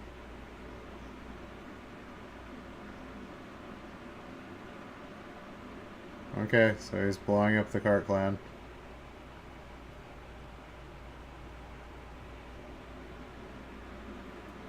Alright, Matt Nass, he can still go off. He's got 5 mana. Oh, he draws the Cart Clan! Oh my god! Matt Nass. Matt Nass. You crazy, crazy man. No, he knows he has to go for it, so he's going to go for it.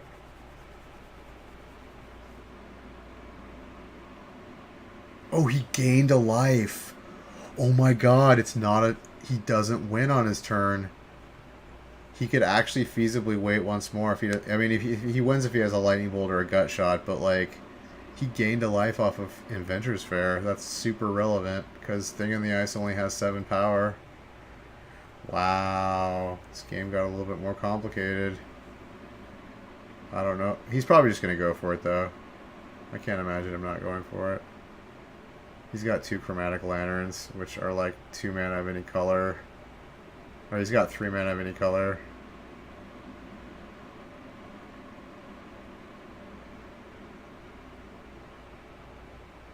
Oh, wait, that's not Chromatic Lantern. It's that other lantern. It doesn't tap to produce a mana. It just lets you draw a card. Okay, yeah. Yeah, he's going for it. He's definitely going for it. Because he's not going to risk the chance of him having a gut shot or a lightning bolt. So it's all or nothing right here, Madness. Oh, does he get the scrap trawler? Yeah, looks like there's a scrap trawler right there. Although, actually, I think that doesn't work. He needs the opal. He needs the Mox opal. So I don't even know if he can go off. I don't know if he's going to continue. Yeah, he's missing opal and he's missing scrap trawler. So, like, I think he just loses. Well, if Eli has damage, which I don't think he has, he can only put him to 1. But we'll see. Yeah, he's super in the tank. He doesn't know what to take. Is that a Mind Stone, an Ancient Stirring, Scrap Trawler? Is that Engineered Explosives? Yeah, Engineered Explosives and Citadel. I mean...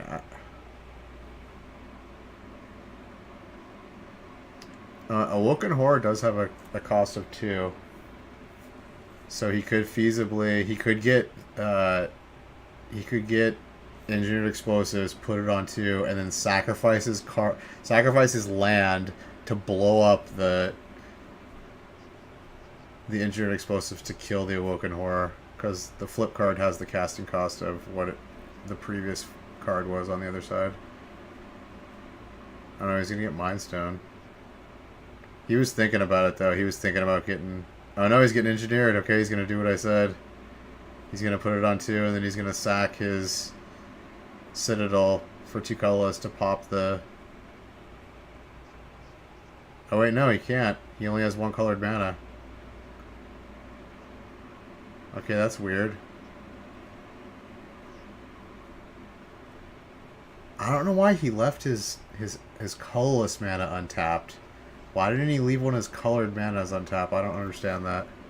Why wouldn't you leave the Yavimaya or the island untapped? Or actually the Grove of the Burnwills is what I would have left untapped. Yeah, I don't get that at all. Maybe he messed up. Maybe he just quickly tapped 4 mana to put out Cart Clan. Oh, okay, Sleight of Hand. Or no, Faithless Looting. Yeah, all he needs to draw is 1 burn spell and it's over. Oh, he didn't draw it. Alright, he's got a Sleight of Hand. Sleight of Hand for a gut shot. Oh no, he's just gonna... Yeah, that's the better play, boys and girls. Kill the Cart Clan. Don't risk not drawing a gut shot. Okay, I think Mass is kind of screwed now. Oh no, he can put out Engineered. Okay, he can kill the Thing in the Ice.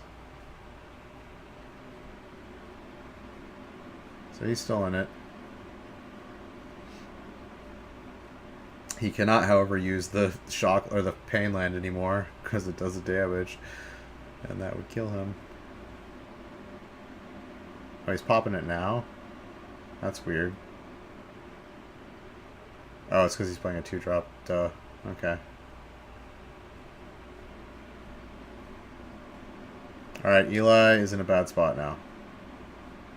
Oh wait, no, he just drew a Manamorphose. Never mind. He's in an okay spot.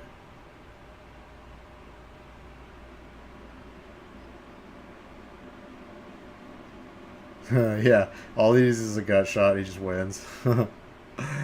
Oh shit, he doesn't have it though, dude. He just, these games. Oh, he draws the Carcline Ironworks. Are you kidding me? Are you kidding me right now, dude? Matt Nass, man, you are the luckiest. You're just touched by an angel, bro. Touched by an angel. He's tapping all his colored mana again. What are you doing? Why do you always do that? I don't see why he's not tapping his colorless mana. Okay, that thing can sack to put an artifact into your hand, right, from your graveyard, that land. What is that, Sacred Ruins? Or what is that card? I don't know what the name of that card is, I can't read it. I believe that card taps and sacks for like 2 mana, and like you can get an artifact from your graveyard to your hand. Yeah, think more about how you're going to tap your lands. Okay, you can't use the Pain land, so tap that one. Why are you tapping Grove? Why are you tapping all your colored mana? I don't understand.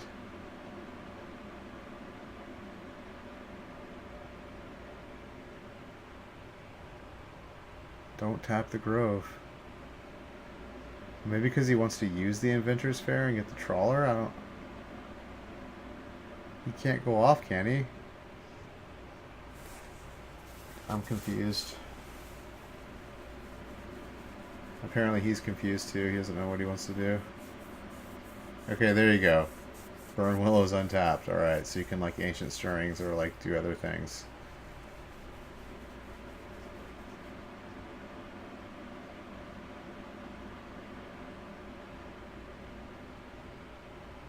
Alright, Carcline Ironworks. Sacks it, draws a card.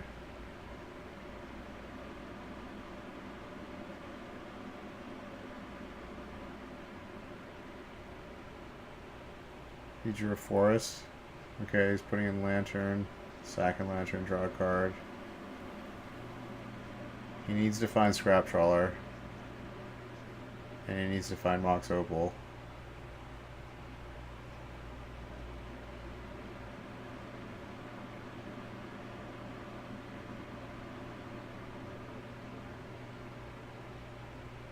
Okay, he got back. Yeah, he used the ruins to get back engineered explosives, and he's popping it for 2. Wow, he's just barely hanging on. Barely hanging on at 1 life. So, Eli, what are you gonna do now, bro? Oh, he's playing Pyromancer's Ascension in the deck. That's kind of cool. I wonder how many he's playing. That's probably just like a 1 or 2 of. It's kind of like an alternate win condition. Wow, he's not drawing good. He's not drawing very good.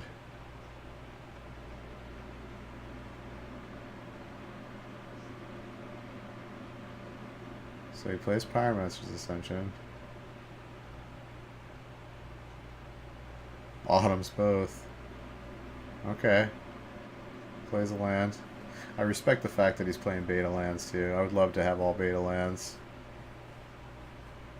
They're so expensive though. I used to have beta lands back in the day when because I started playing in like December of '93 when Unlimited came out. So I used to have a bunch of beta cards, but yeah, I don't have them. I sold them all like ages ago for like way too low a price. Well, I mean it wasn't low for the time, but stuff just went up so high. I could have bought a house. I had like, yeah, a bunch of cards. Okay, so Matt Nass played another... What did he just play? A Chromatic Star? Yeah, his hand's pretty thin. He doesn't really have a whole lot of... Oh, Pyromancer off the top. That doesn't end the game. Gives Matt Nass another turn. Oh, and he draws Scrap Trawler. Are you kidding me? Are you kidding me? I cannot believe this game. I cannot believe. Like, how many draw steps did Matt Nass fade, dude? He's got 3 gut shots and 4 lightning bolt. Actually, he might have boarded out lightning bolt, so he might not have 4 lightning bolt in the deck anymore. Oh, but he had the ceremonious rejection. Oh my god. This game is going back and forth, man. Holy shit. Holy shit. Okay, he's gonna sack it before it dies.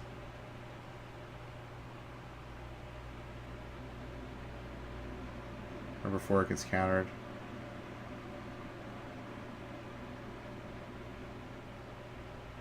I don't know what he can expect to do. Like, he needs a Mox Opal or another Scrap Trawler. Yeah, he's in the Scrap Trawler and a Mox Opal. I don't know how he's going to win from here. He's got a land in hand. I don't know what the other card is in his hand. That looks like an Adventurous Fair. Okay. He's grabbing the Spell Bomb. Dude, if he, like, survives this turn, like, legit...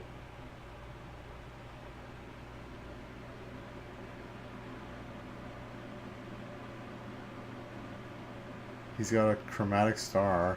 Okay. Sack it, draw a card. He's still going. Alright, he got Mox Opal. Oh, no, it's over. Okay. Yeah. I don't know what he was looking for. He was, like, so down on resources at that point. I don't think he could have done anything. Dude, that game was crazy.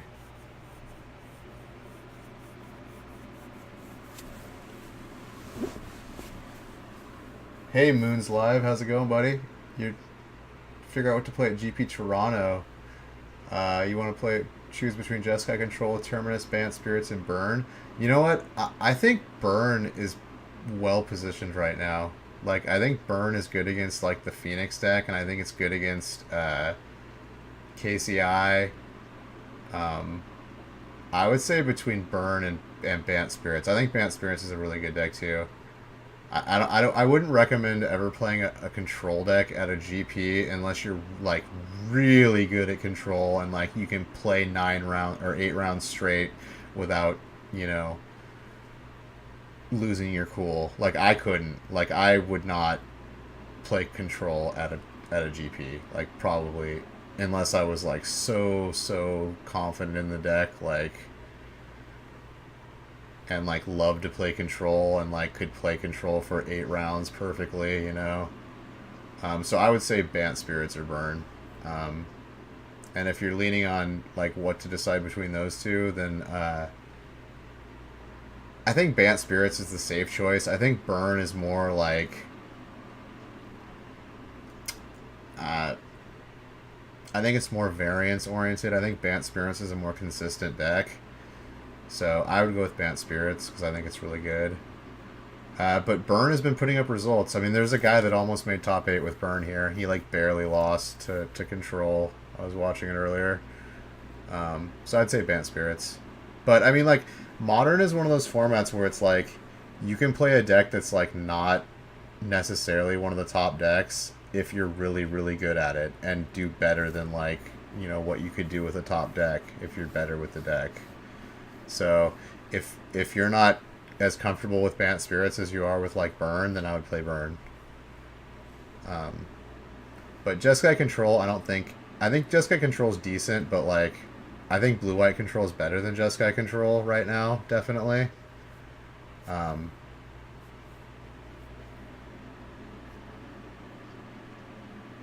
You run Thunderous Wrath. Yeah. Yeah. No, I think Miracle cards are good. I think that's fine. But yeah, I would play the deck you're most between Bant Spirits and Burn. I would play the deck I'm most comfortable with for sure. All right, so Eli finally won that game. He's on the draw. I didn't see what was in Matt Ness's hand, but his start looks pretty decent. I see 2 Phoenixes in Eli's hand and a Manamorphose and a Surgical Extraction, and I couldn't see the other card. Is that Engineered Explosives?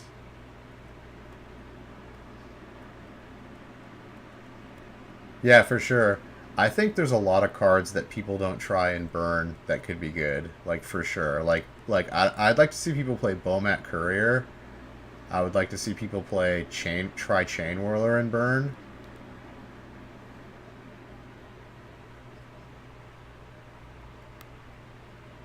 Yeah, if you're at a disadvantage for practice, then definitely play the deck you're most comfortable with, like for sure, like 100%. Because like when you're in like a tournament situation, like you want to be able to fall back on just like the muscle memory of like what to do in all situations, like for sure.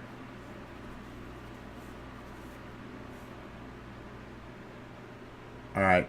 Oh, Matt Nass missed a land drop. Oh shit, Matt Nass, you missed your land drop, buddy. Okay, this could be huge. Okay, what is that gold card in Eli Cassis's hand? Is that Destructive Revelry? I can't tell what card that is. Oh no, Revelry is green and red.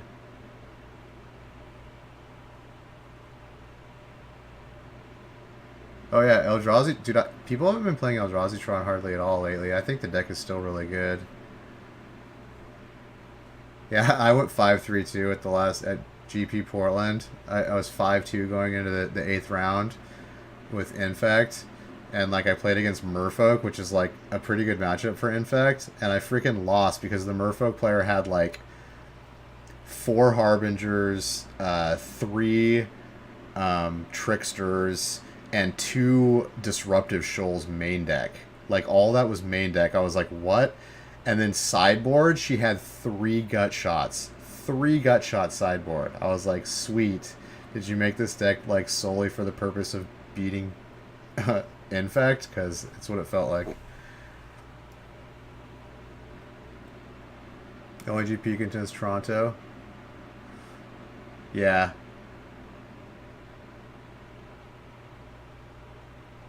Yeah, totally. Day 2 feels good, man. Like, I've day 2 out of the 4 I've played, so, like, yeah, it feels so good, like, day 2ing a GP. You're just like, yes, got there. But it's funny because, like, day 2 in a GP is just, like, exponentially harder than day 1. Like, all the people in day 2 are, like, good players. Like, you're not going to play any bad players, and you're not going to play any shitty decks. There's going to be no free wins. Like, it's just super hard from then on, like, the last, like, 7 matches you play. Oh, he's got both Phoenixes out. Dude, this deck's so brutal. So brutal. And he's missing land drops, too. That's so bad. Matt Nass is definitely going to lose this if he doesn't draw a land. Alright, so he's going to Stirring. He's got another Stirrings in his hand, too. Alright, he found a land. And a Mox Opal. He might even take the Opal if he... Because he can play the Opal and he can play the... And he can play another Ancient Stirrings.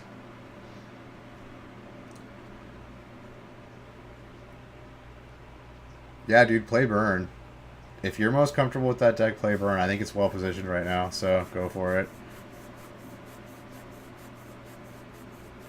Yeah, I think Burn's good against Spirits, though, isn't it? Burn is good against, like, Humans and Spirits, isn't it? And those decks are still really big. I think Burn's well positioned right now. I think, like a year ago, I would say Burn's not very good. Like, you should never play Burn at a GP. Like, a year ago, I would say that. But, like, now, like, I think it's totally viable. So, I think you should play it if you feel like if it's the deck you're most comfortable with.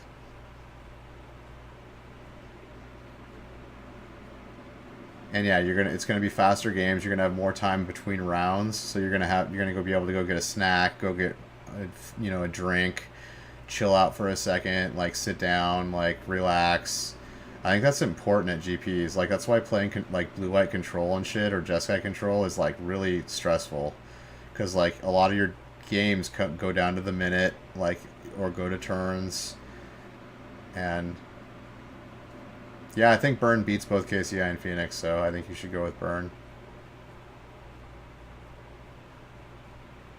I mean, it doesn't always beat them, obviously. Like, on the draw against KCI, like, they can definitely beat you. Yeah, so this is the top 8 from GP Oakland that happened today,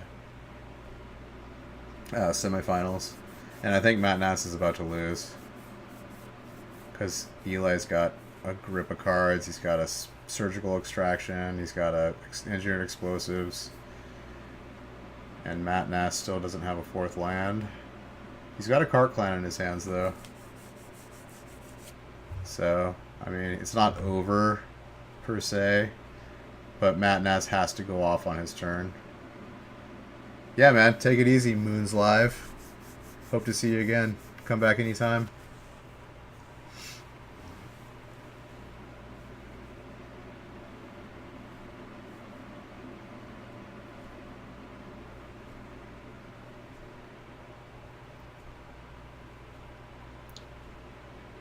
So,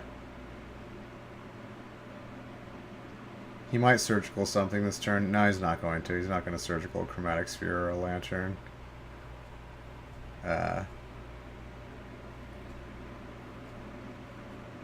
Okay, he's flame slashing his own Phoenix so he can get back the other one. Okay. Okay, so he's got, I think he has an Ancient Grudge in the graveyard. Does he have an Ancient Grudge in the graveyard? No, he doesn't. He could be bluffing a counterspell, though. He could have a Ceremonious Rejection in his hand. I didn't see the other card in his hand. Oh, thanks for the follow, man. Appreciate that.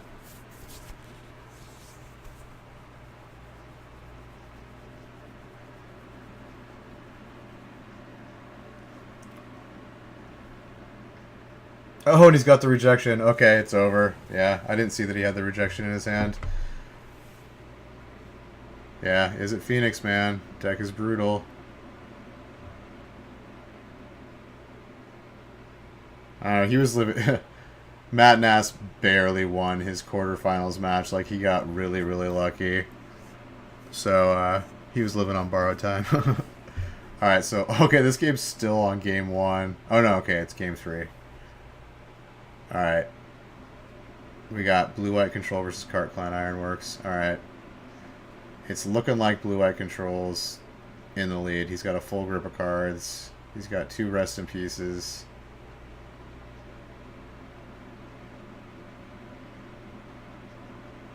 Got a Teferi in play.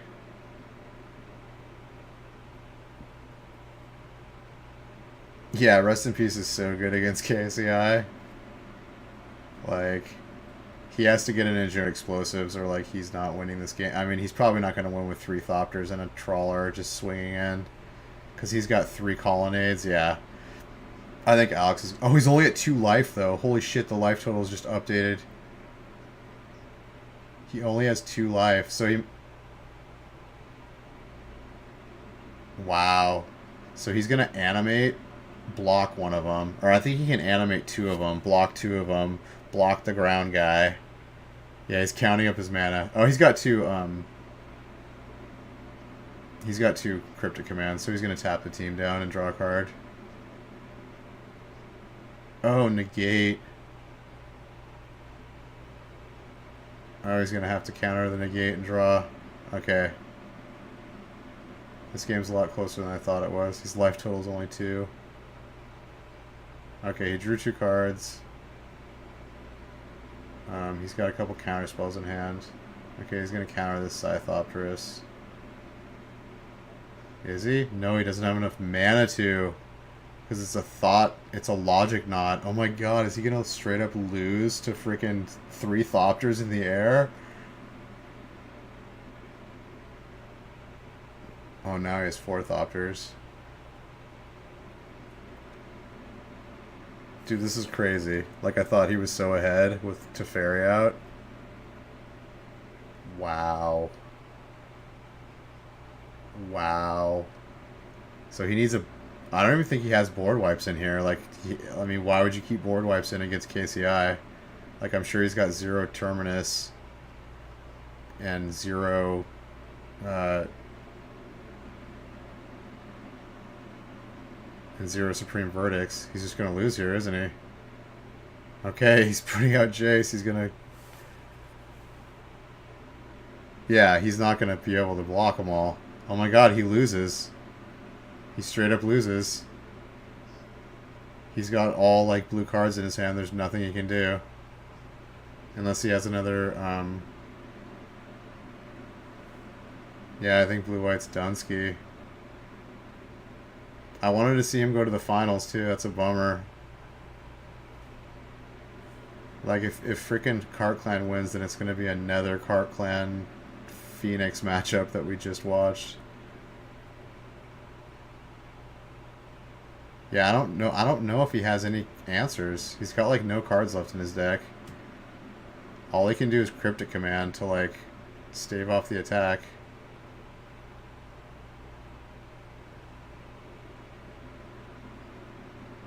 Yeah, I think he's done. I think he's donezo.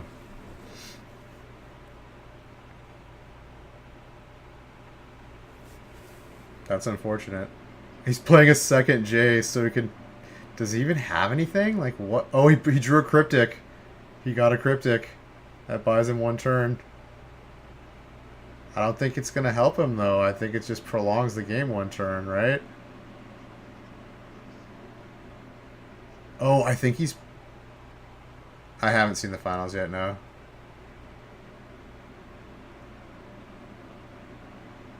I haven't watched any of the top 8 until right now.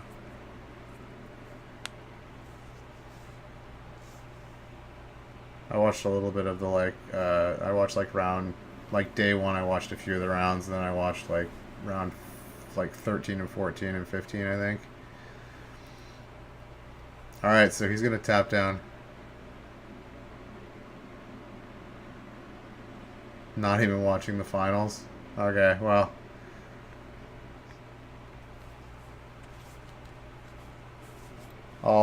I'm probably going to check it out anyways, because, like, it's towards the end of the stream, and, like, gotta watch the finals.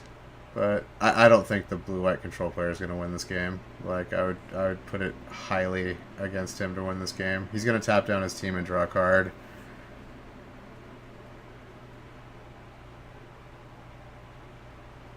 And then he can't draw into anything. I mean, he's hoping to, like, kill him in one shot. Like, kill him in one attack. Like, that's, I guess, what he's hoping. But, like, the most he can do is 5, 9, like, 13 damage. Yeah, he's not going to kill him. He has to be able to animate 3.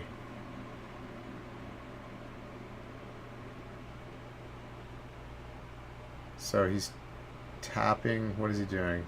He's counter tapping.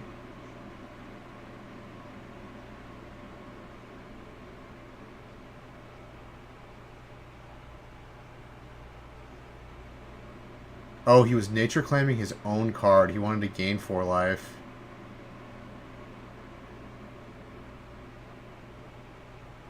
That's what he was doing. Because he wants to get out of range. Because he knows, like, the only way he can lose is if, like, he does one big attack. So he must have countered the... And he's doing all this in response.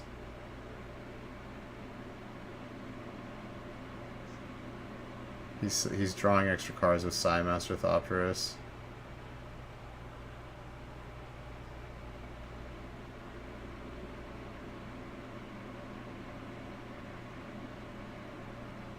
Okay. Oh, he tapped and drew. Okay, never mind. I thought he cast the Nature's Claim. I guess he picked it back up.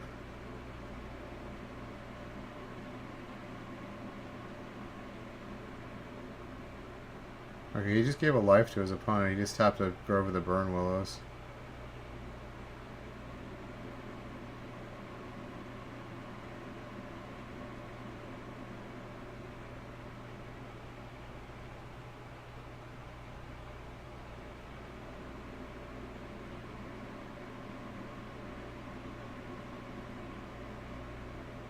Yeah, there's nothing he can do.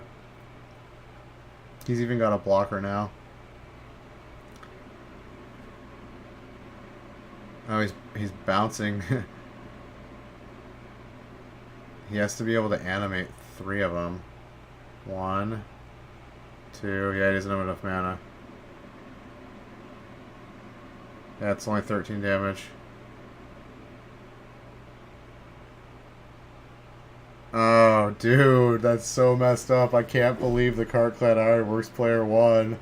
That's so... Dude, Psymaster Thopterus is fucking dirty, dirty good. Dirty, dirty good. Yeah, because they take out all their board wipes against them. Like, why would you keep your board wipes in against Cart Clan Ironworks? You gotta have maximum interaction. I guess maybe you should keep 1 in there. I don't know. I don't know. It's hard to say. All right. Let's go to the finals.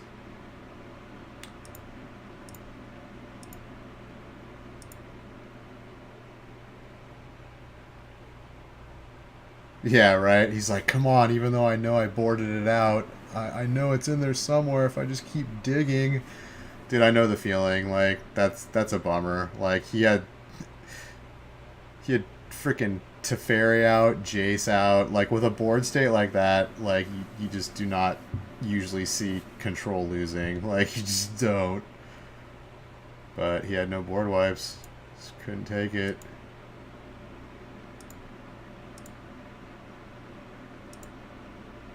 Alright. Alright, Eli Cassis is on the play. I'm rooting for Phoenix, even though like I don't like the Phoenix deck either. I think both of these decks are very similar in that they don't interact very much with the opponent. They just basically play their own game. And it's kinda like solitaire, which I think I think the less decks like that in the format, the healthier the format is.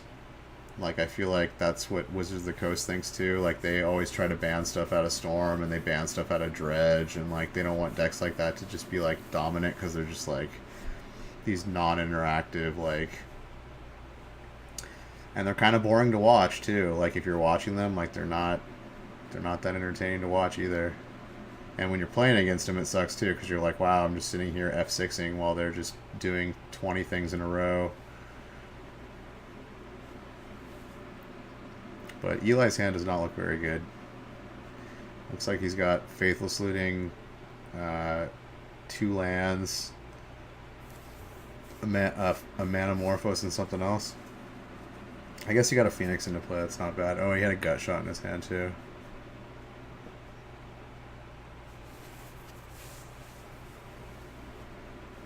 And then the other guy's hand is all the way back. Can't even see it. He draws a Lightning Bolt, which is not good against Cartclan Ironworks, really. Kills Scrap Trawler, but that's about it. And Mirror Retriever.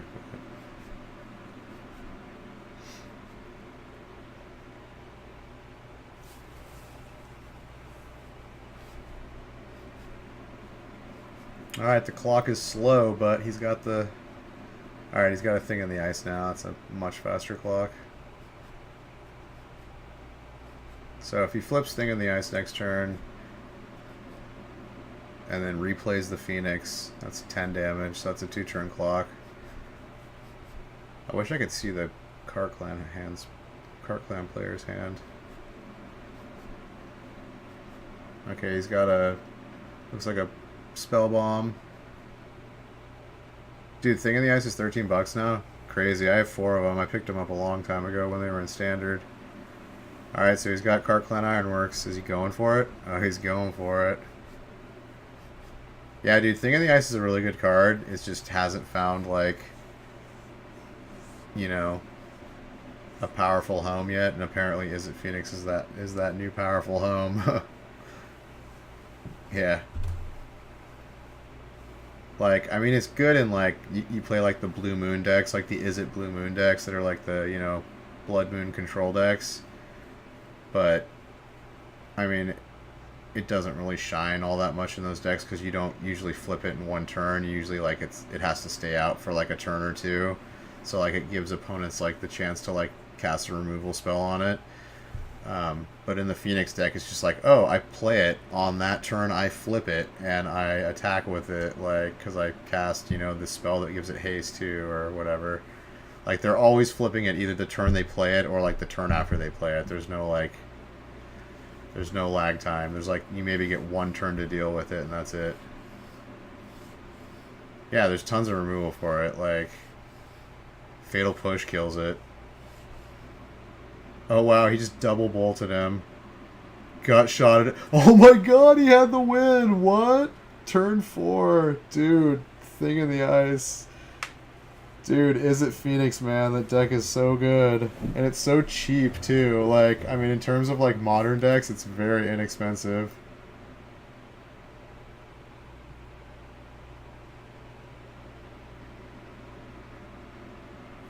Wait, what the hell happened?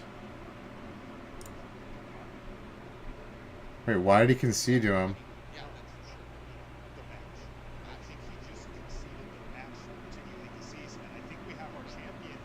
Wait, what just happened?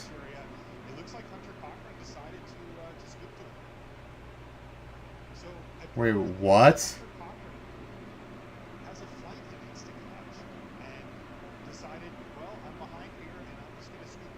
Holy shit. He scooped? Are you kidding me? Why don't you just get another flight, dude? Just get another flight. Why would you... Okay, Clacker, that is disappointing, bro. I had no idea that was going to happen. Like, that was... Whoa. Yeah, he has to go catch a flight. Like, are you kidding me? Just cancel your flight and buy another one. Like, are you kidding me?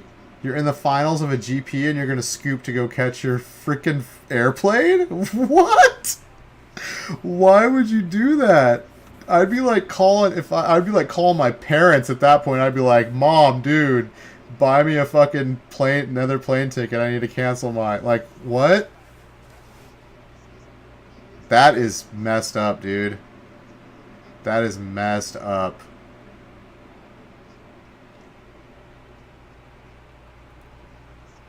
Dude, that's mind-blowing. Like, why would you even go to a GP and, like, schedule a flight in a time that you could possibly, if you made the finals? Like, I want to see what Eli says. Do they even have him talking?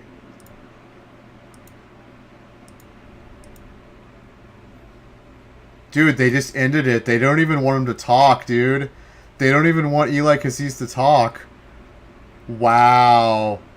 They don't like that. They do not like that if someone concedes in the final. That is like, they're pissed. You know they are. That is not good for, like, the game. It's not good for viewers. Like, holy shit, that's crazy, dude. I've never seen that happen ever. I've watched so many GPs and I've played in a bunch of GPs. Like, I've never seen that shit happen. Wow. Wow. I cannot believe that just happened. That is insane. Wow. Wow, we got 8 viewers, man. What's up, everyone? How's everyone doing? We just finished watching the top 8 for GP Oakland. And there were some very, very disturbing things in the finals. The freaking dude conceded after losing game 1 to go catch his flight home. Like, why wouldn't you just, like, call the airline and be like, I'm sure you could ask the judges and be like, can I have 5 minutes to, like, call the airline and like, switch my ticket? I mean, he might have gotten charged, like, you know, some money to switch his ticket at short notice, but, like, still, pay the, like, $50 or whatever to, like, switch your ticket and, like, get a later flight.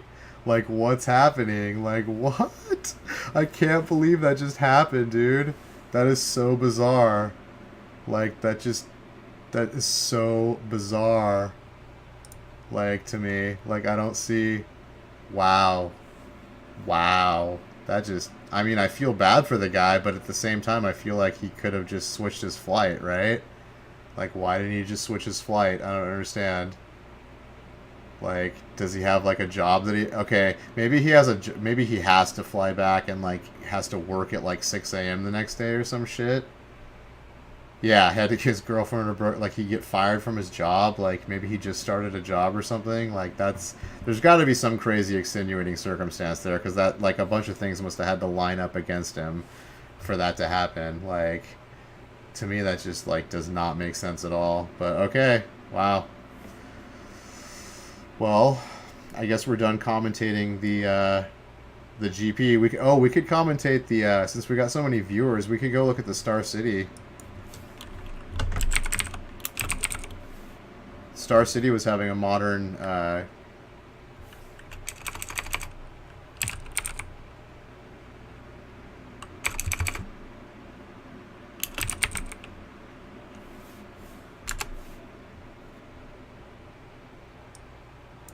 what is it called? Is it... Oh yeah, SCG Tour. Yeah, that's what it's called. Yeah, we can watch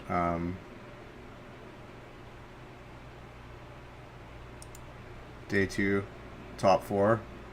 Yeah, we can watch the top 4. Alright.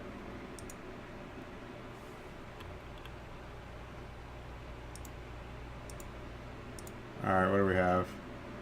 Alright, we got Ironworks, Hollow One, Bant Spirits versus Amulet Titan, Amulet Titan, Amulet Titan. They're all 3 playing Amulet Titan. Okay, so it's not team unified, so they can play the same decks. This is crazy. I don't think they've ever done a tournament like this. It's usually team unified, so like you can't share cards. You can only have a playset of 4 of each card. And these guys are Bant Spirit, Is It Phoenix, Is It Phoenix? And these guys are Grixis Death Shadow, Is It Spells, Ironworks. It must be Is It Phoenix. Yeah, dude. This is a trip Amulet Titan team. That's hilarious. Alright, let's get in here.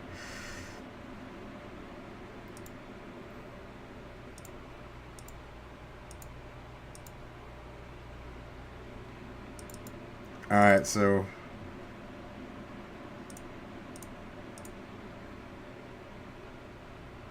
we got Death Shadow versus Bant Spirits. Alright, Death Shadow is really good right now. Like, Death Shadow won GP Portland, which was the last GP I played in. And a friend of mine went 11-4 with it and got 55th place at the same GP, and he was on Grixis Death Shadow. I think it's got good matchups versus, like, the creature... Versus, like, not the creature decks, but, like, it has game versus all the meta decks right now. Like, it has decent matchups versus all the meta decks right now. I mean, Bant Spirits, I think, is a bad matchup for it. So I think he's at a disadvantage in this matchup. But, like, I think it's decent against, like, all the other popular decks right now. I think it's decent. It's good against Burn. It's good against Is It Phoenix. It's good against Cart Clan Ironworks. It can kill you on turn 3 or 4 if it gets a huge Death Shadow, which is not very hard for the deck to do. So I think it's a pretty good deck to play right now. And now the deck plays 2 Faithless Looting. Oh, I better change the title.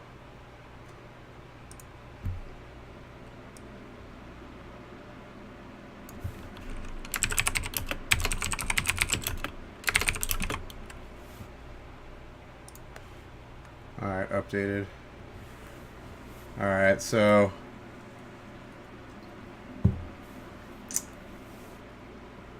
I can't see what's in his hand.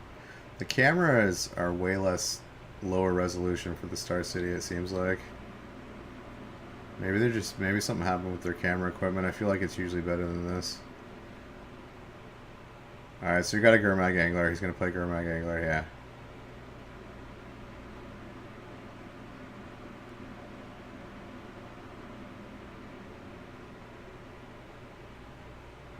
So, he drew sunglasses on the freaking card.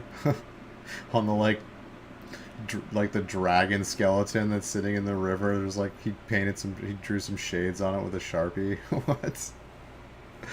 I wonder if like I mean, it's not signed, so like the artist wouldn't just put sunglasses on, would he? Maybe he did.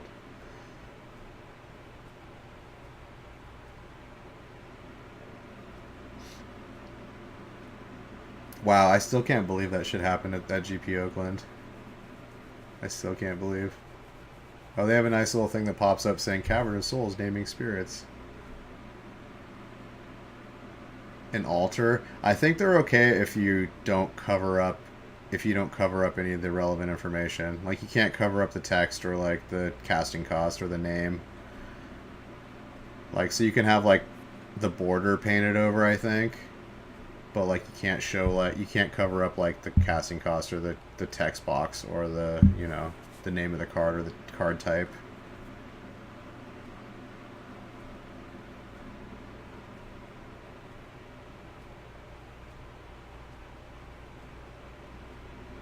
Because I always see people use altars in like vintage tournaments.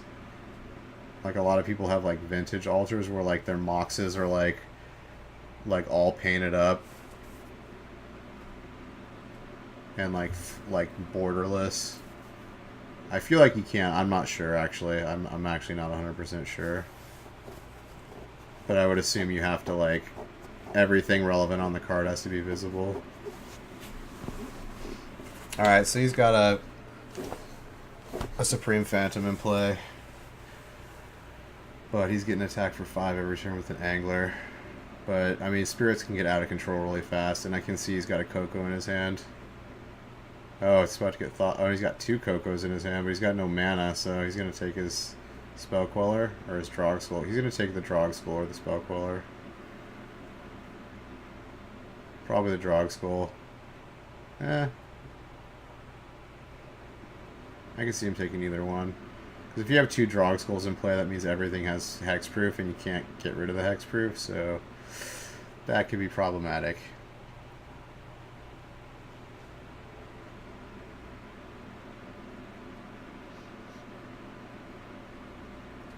Alright, he takes the Queller.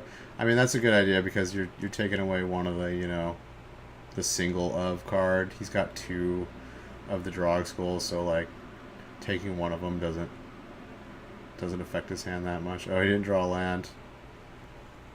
He's gonna lose this game just off being land screwed.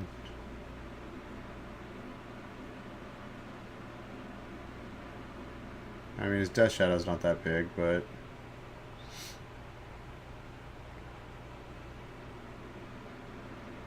he's going. He must have a Street Wraith in his hand. Is he gonna team block the Shadow? Okay.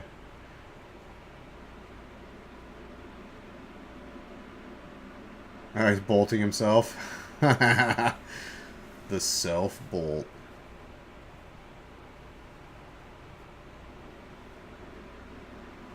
So that's a 5/5.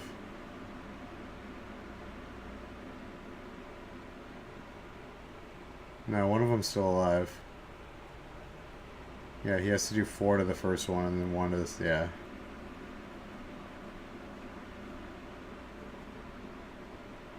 Oh, and he has the second Death Shadow. Dude, I love this. That guy who drew the Death Shadow. That's his signature. I've seen that guy's signature before. I love that signature. It's fucking awesome. He's like one of the few people I would actually like maybe not mind having a signature on. He also draws pictures. Like if you give him like a couple like $5 or something like that, he'll like draw pictures on your cards. And I saw this one dude had a set of Death Shadows, and they all had like these blood splatters on them. Like they had these blood splatters on the text, and then he had like his name signed like underneath it, and the blood splatters were all like red Sharpie, and like the signature underneath was like I think it was black, and it had like silver highlights on it. They looked badass. Like that guy seriously like does the most badass card signings and drawings that I've seen. All right, so he won that easily. Obviously, the other guy only drew 2 lands. The Bant Spirit deck.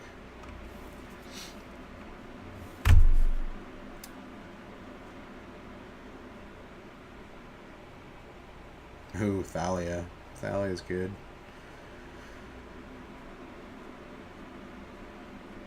Thalia is very good against Death Shadow since they play like all 1 mana spells pretty much.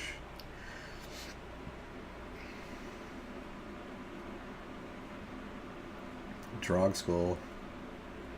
Needs to remove that before a second Drog Skull comes. Oh, he's got a second Drog Skull in his hand too. If he plays that second Drog Skull, it's kind of over. He has no way to remove any of his spirits at that point. Oh, he's gonna Inquisition him. Okay, he's gonna get it out of his hand. Yeah, he's definitely taking the Drog Skull here. Like 100%. 100% he's taking it.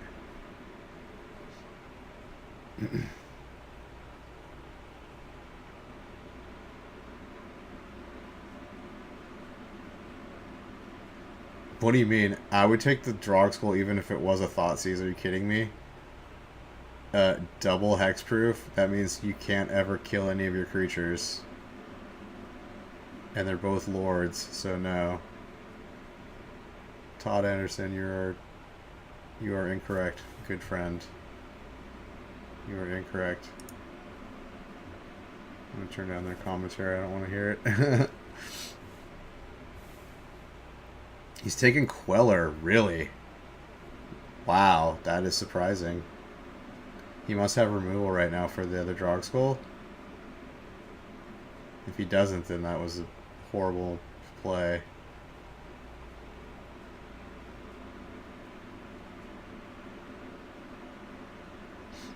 He's got to have another Fatal Push, right? Like, he's got to.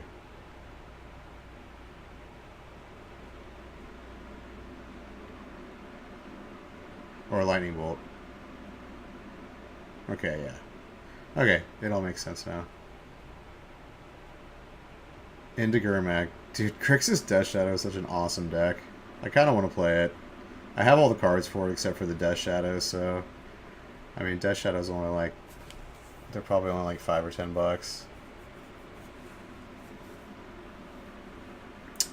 Yep, okay, so he's playing at main phase because they play Stubborn Denial in Grixis Death Shadow, so he doesn't want it to get countered. Otherwise, you just wait till their attacker till their end step to cast it. Because it's instant speed, obviously.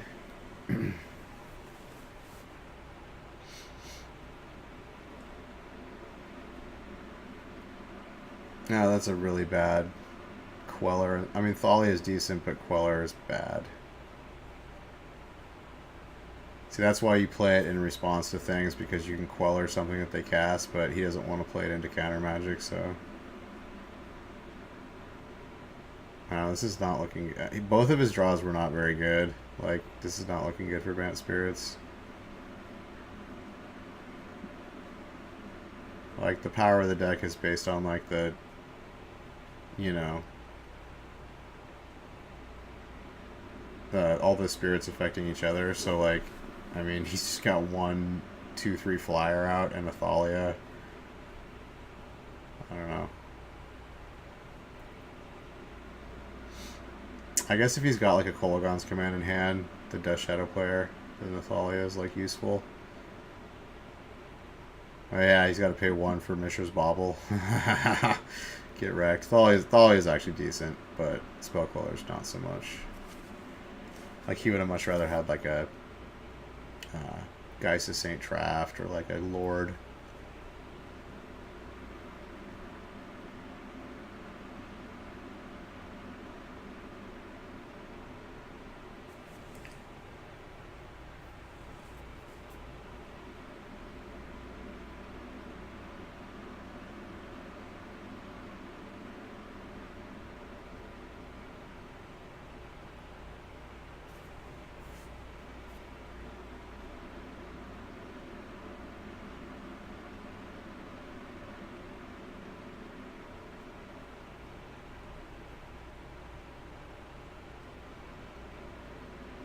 I didn't see what he drew. Okay, so he's whiffing.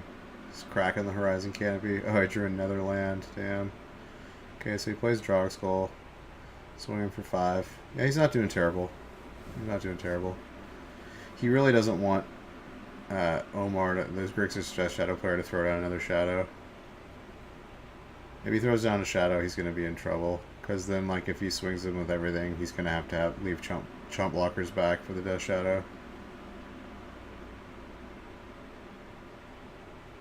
But Thalia is still out, so he can't Kolaghan's Command. Oh, he's got 2 Death Shadows? Dang. That is not what he wanted to see. Holy shit. That's super bad for the Bant Spirit player. Those things are 4/4s right now, but he's got a black mana. I guess he could Street Wraith and make him bigger. It wouldn't surprise me if he had a Street Wraith in hand.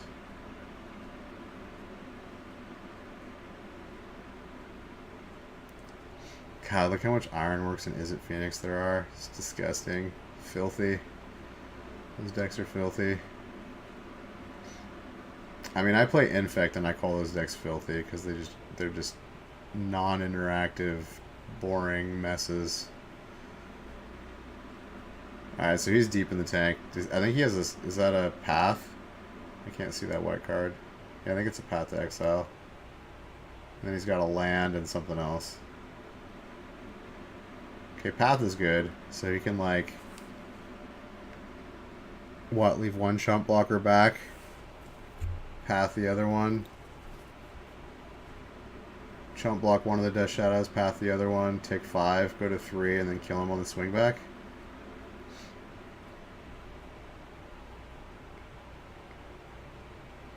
Oh, he's letting him retap his mana? Wow, they must be friends.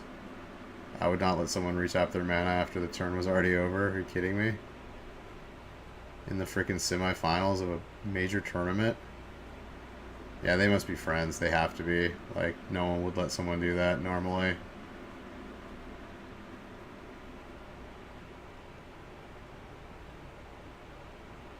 Okay, so he plays a second Drog Skull.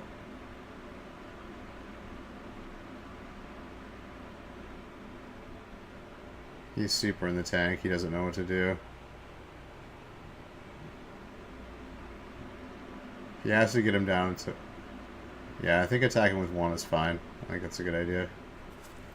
So the Death Shadows are 7 power now.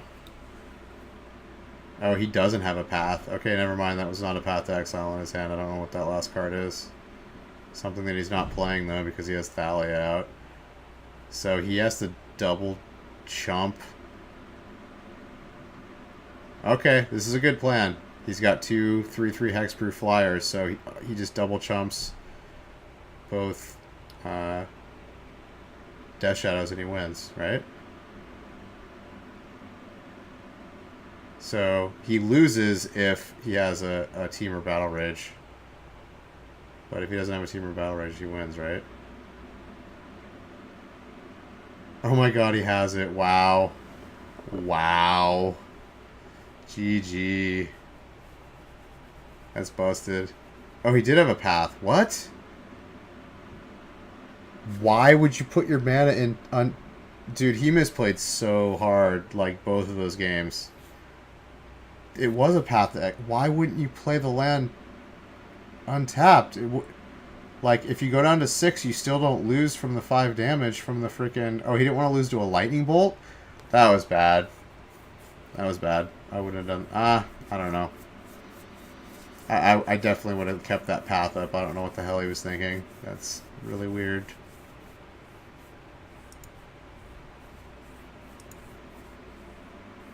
Alright, we have freaking... Is it Phoenix versus Is it Phoenix?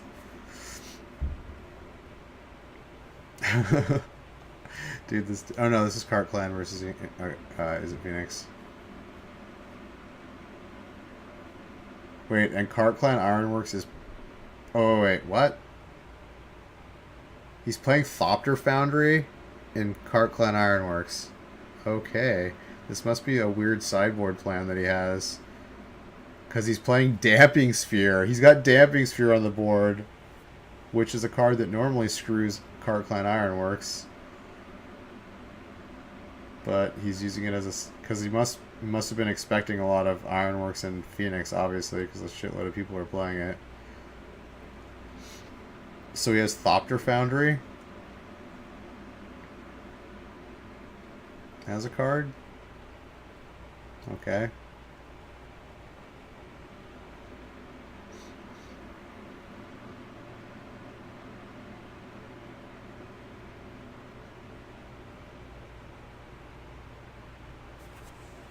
So he's making Thopters. It's not going to work against a giant crackling drake and a phoenix, though. You have to make a lot more Thopters than that.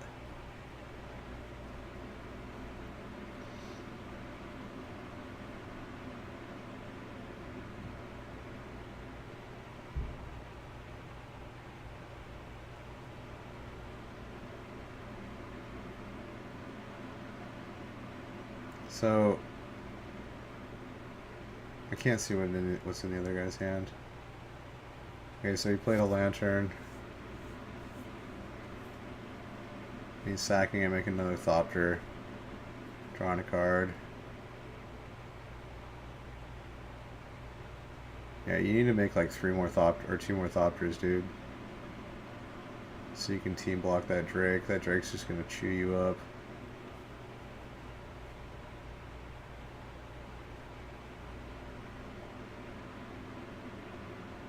And he's still at 21. Yeah, I'm gonna give this to the Phoenix player.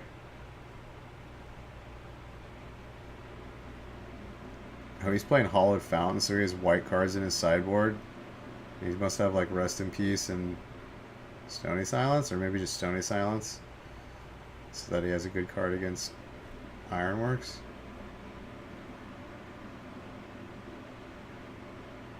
That would be my guess. Because you really can't play, you know, Rest in Peace in Is It Phoenix. That kind of is counter to like what your deck does.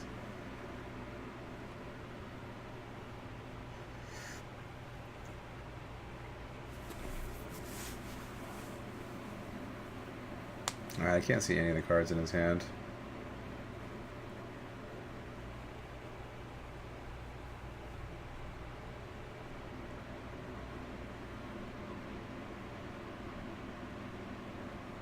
He's deep in the tank though.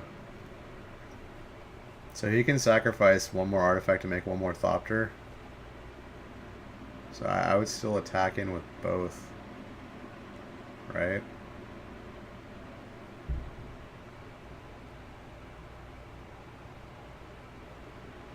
I think I would just alpha in. Oh, he's abrading the Foundry.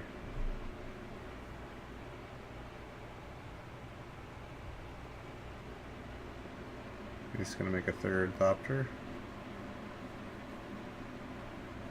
Thinking about it.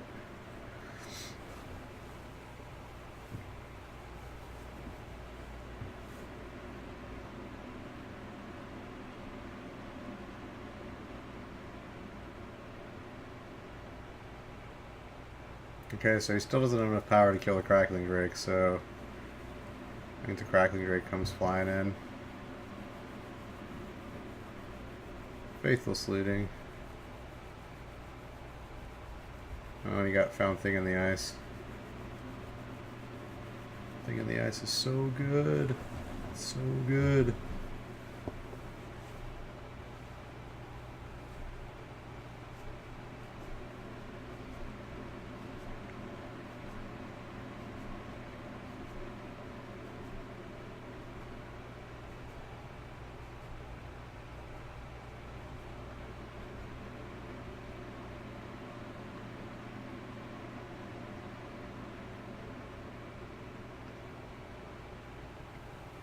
Yeah, you're in a bad spot, man. So he's team blocking. Yeah, I think that's a decent idea.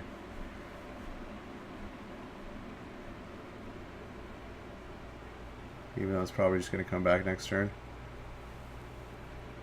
Well, I guess Damping Sphere is on the table, so he might not be able to cast 3 things. Still, he's in a bad position.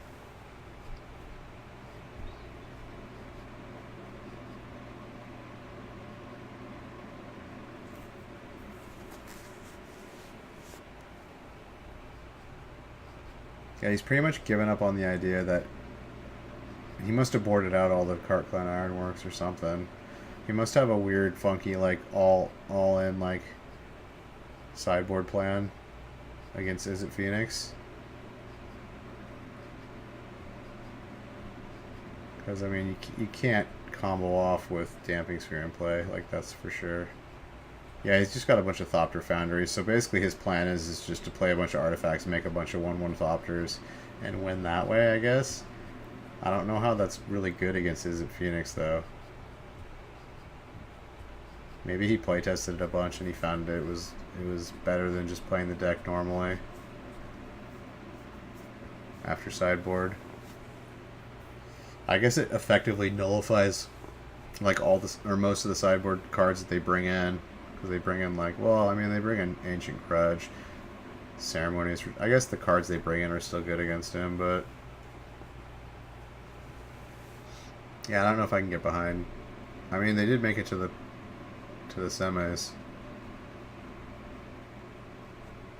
They made it to the top 4. I mean, he must have done a decent job at least throughout both days.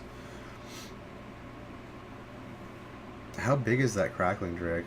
They don't have like a die down there or anything. I think it's only like a 5 power or something like that.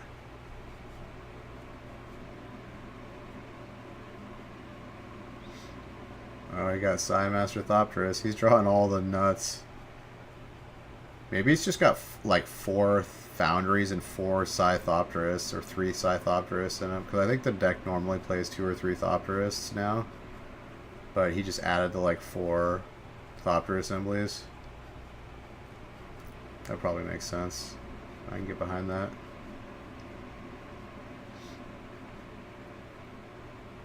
And now he can start sacking to draw cards. So he's got a little engine going on. He's got a Thopter maker, and then he can sack to draw cards too. Oh, but he's going to flip Thing in the Ice. Thing in the Ice is the key right here. All your little tokens go bye-bye. Yeah, all he needs to do is flip Thing in the Ice, and he wins. Oh, and he's lava axing, or lightning axing Psy in the face. Take 5 damage, Psy.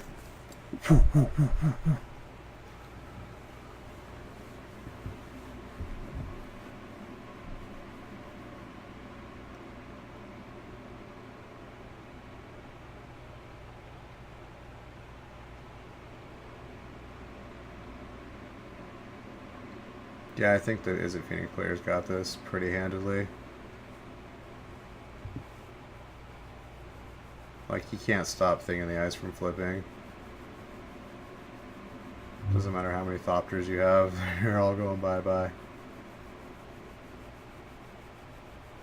He's got the Nick Miller Thopter token. That must be new, or maybe it's a really old one that I've never seen before.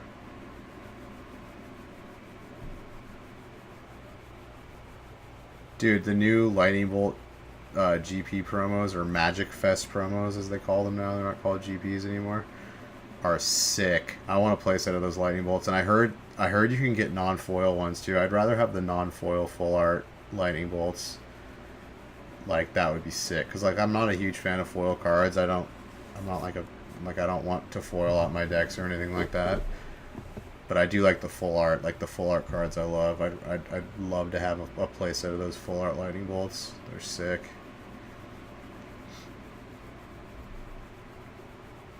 Alright, this guy's like deep in the tank. Like ready to play, man. You should have a judge telling you to like hurry up right now. He's taking way too long to play his turn or take his actions. I mean, this is game 1 and it's 38 minutes in, or I guess this is game 2, but still, like, the other 2 matches have been done and this is only game 2. Like, that guy's definitely playing really slowly.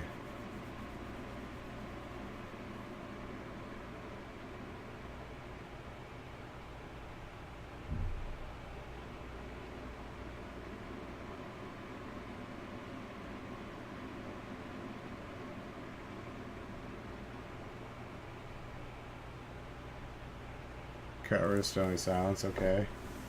So now I can activate Thopter Assembly again.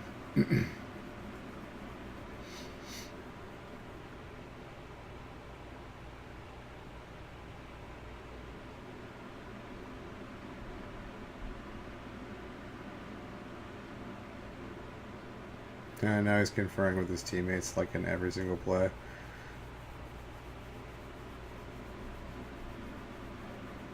He's like, get over here, yanks him by the arm. Do this. Do this.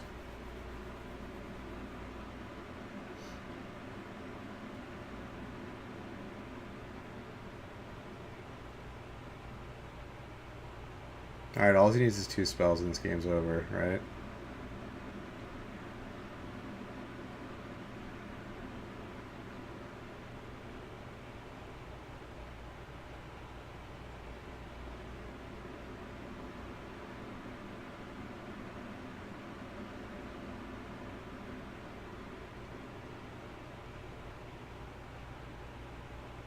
Oh, dude, Dan Jessup was...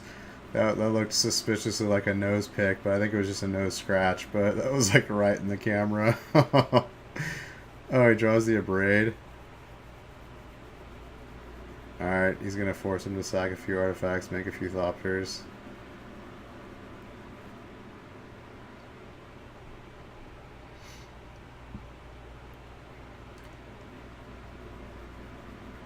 Or maybe he's just gonna make one Thopter. I would sack the land too, I guess.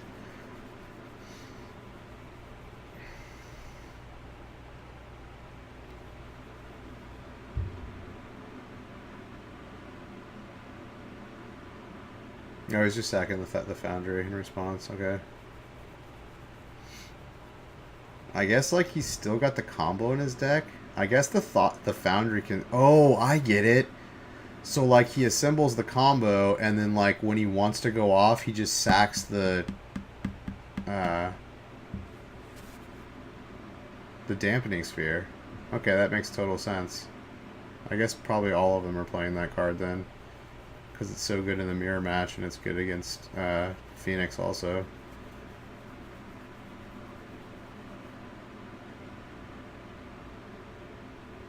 Yeah, so if because you can sack it with anything, you can sack it with Thopter Foundry, you can sack it with Clan Ironworks.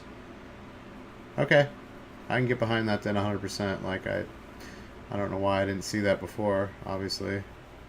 But he is playing a weird version. This deck does not normally play Thopter Assembly, like, ever. Like, it plays, like, three copies of Psi, and that's it. Like, it tries to just fully win off the combo. Like,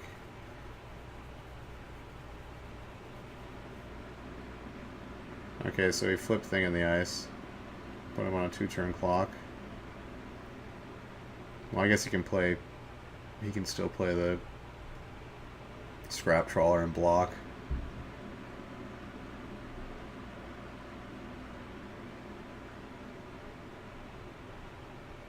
And he's going to Faithless Looting.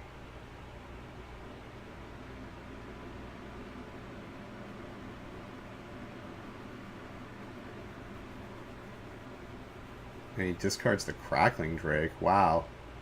There must be another Crackling Drake in his hand or something. I don't...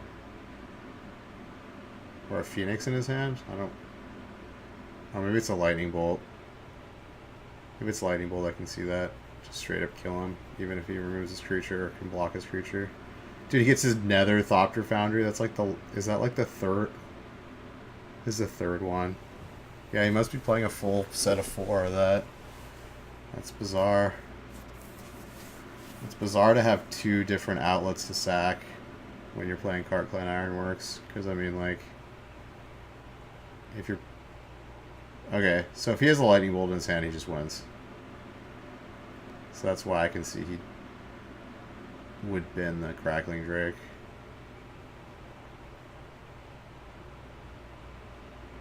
Dude, this guy's playing so slow, man. It's so annoying.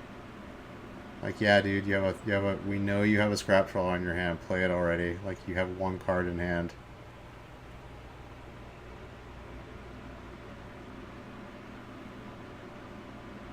Okay, now he's gonna try to go off. He's sacking the Dampening Sphere. But he doesn't have a Clan in play.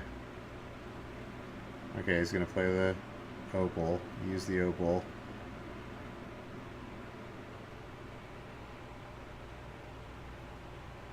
Wait, why didn't he sack the Opal? He sacked the Dampening Sphere? Oh, so he could play the other... I don't see why he did that. That was pointless. Like, so now he's not under the effects of Dampening Sphere. Like, I don't get why he did that. I'm not sure.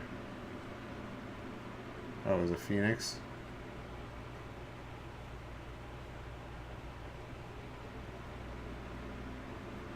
So you have to block, right?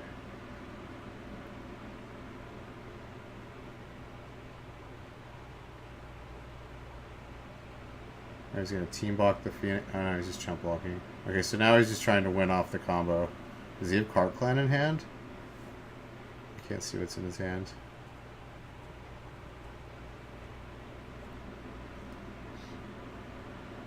I mean, he's looking at his graveyard a lot, so he must be trying to go off combo-wise.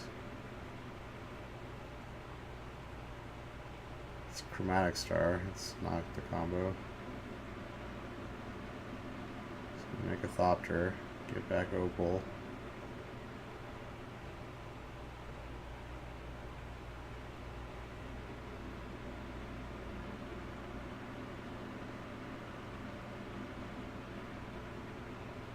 plays Iker Wellspring.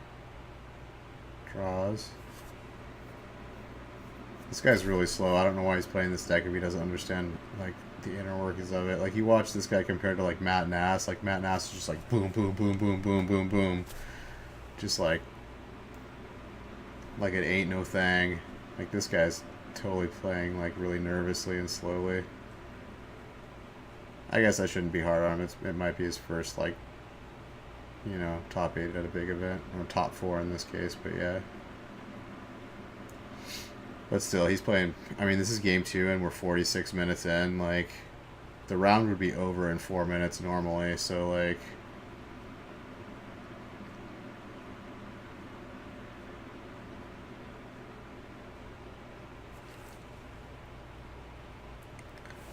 Like, if this were not the top 4, he would definitely get called on, like, time.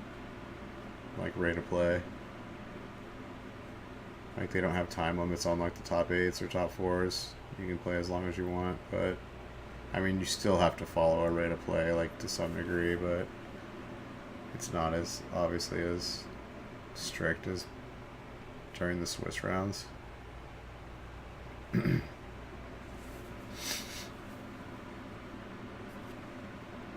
Oh, he's got the sword too. Sword of the Founder.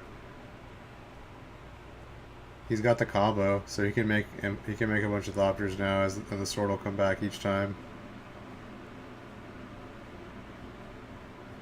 That's crazy that he has that combo in there. It must be like just in the sideboard, I'm guessing. It's just like a sideboard package that he brings in. Like for these matchups, because he can just block for days with like. Because nothing on their side has trample or anything, so...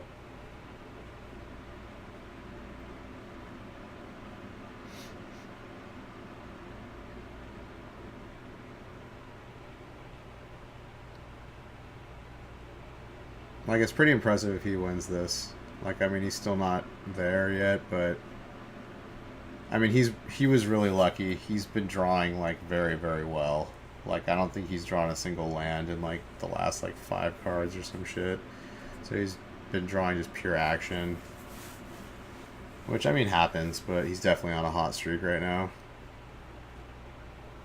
And Scarron really isn't drawing anything. Like, he had a couple opportunities to just straight up draw Lightning Bolt and win. Actually, he might have boarded Lightning Bolt out. That might be why he didn't draw Lightning Bolt.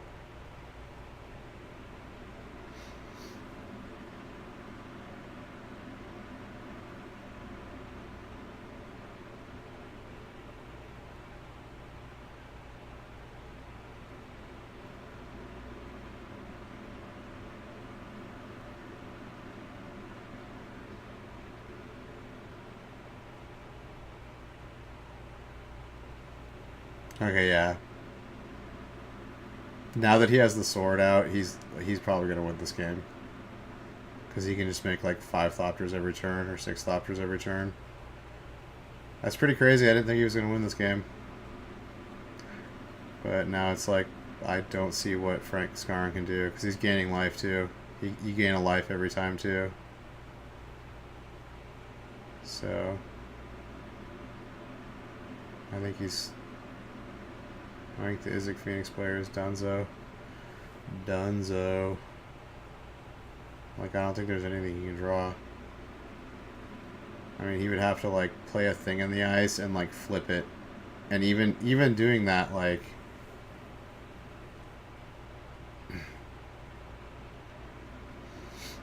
he would have to have, like... thing in the ice, Manamorphose into, like, Cantrip. And like swing for 14 and win. And you have to have it right now. Yeah, your Phoenix is, he has just blockers for days.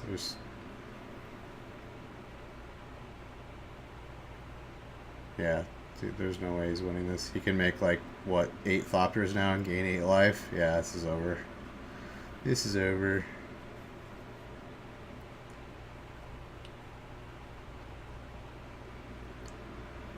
Sword of the Meek, baby. I was wondering if he had the combo in there. I guess that's his little tricky sideboard package. Yeah, he can even get, because freaking Scrap Trawler's out, he even gets to get back like his lower cost artifacts each time he sacrifices it too. That's crazy cool.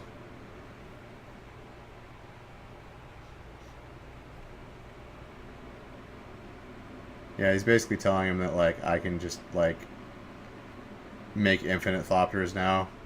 Yeah, and gain infinite life. Wow. I did not think he was going to win. Okay, well, they're through to the finals.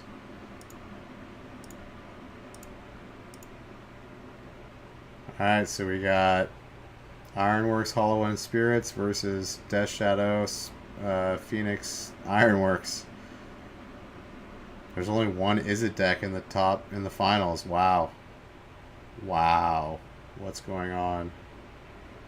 There's only 2 Ironworks and 1 Phoenix decks in the finals. What's happening? Oops, went a little bit too far. Alright. And we got straight up Hollow One, baby. Bringing it back to the Hollow One. Bringing it back to like 8 months ago. Boom. When Hollow One was raging Cajun.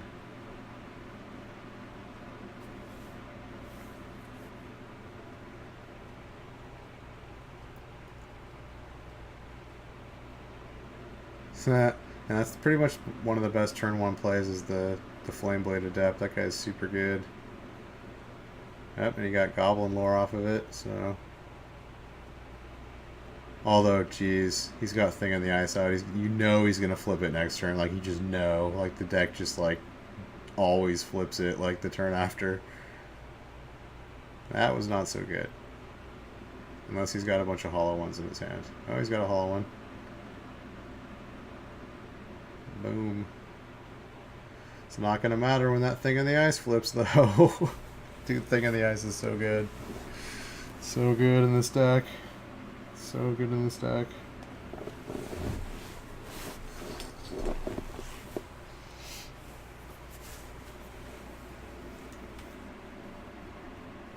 Alright, so Metamorphose. Yeah, he's got it. And he's got a Phoenix in his hand. If he has a Faithless Looting, this is going to be brutal. It's going to be a turn 2 clock, or 2 turn clock. Kill him on turn 4. It's brutal. So brutal.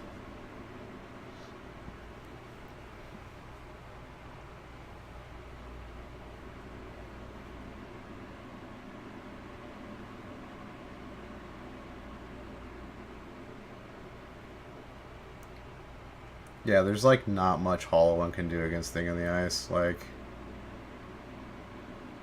I mean, like, do they even play Fatal Push? I don't even think they do. Like, they play 4 Lightning Bolt and like,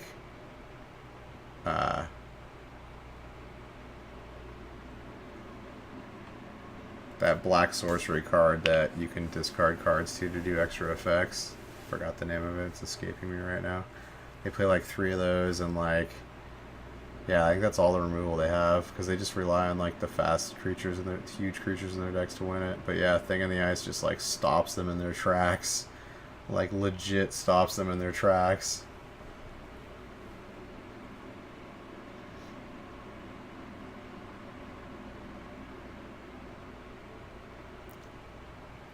Yep, and he flipped it, of course. And he had a Faithless Looting. And the Phoenix is going to come back. Wow. Dude, this deck. Like, I almost want to build it. I mean, I don't want to build it. I loathe the deck, but, like, I want to build it at the same time. I have all the cards for it, like, even the Phoenixes. Like, or I don't have the... I think I need to pick up 3 Metamorphoses, and they're actually really expensive right now. They're like $25 or $30 for an uncommon. And original printing, it was common. It was a common card in the original printing, and it's worth like $30 freaking dollars. That's insane. Like, when it got reprinted in the Masters set, it's uncommon, but the original printing was common. It just blows my mind. Blows my mind.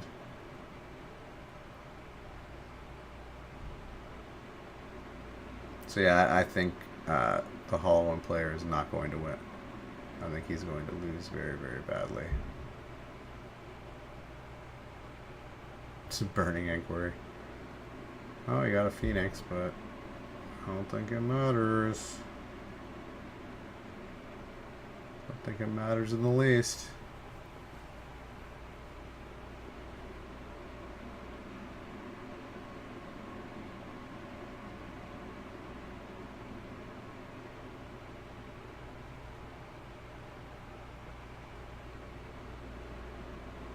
That's a crazy looking swamp, super colorful.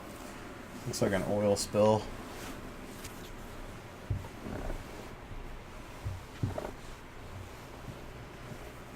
Alright, he's going to play Angler and he's going to get back to Phoenix, but I don't think it matters. Oh, and he gets a hollow one too. I mean, the deck's doing everything it's supposed to. Like, in any other matchup, and hollow one would be crushing right now. But Thing on the Ice is a hell of a Magic card. I guess he can team block the Thing on the Ice. Let's see what he does. So is it Charm in his hand? I saw, I think, 2 lands. Is it Charm? An Opt. Something else.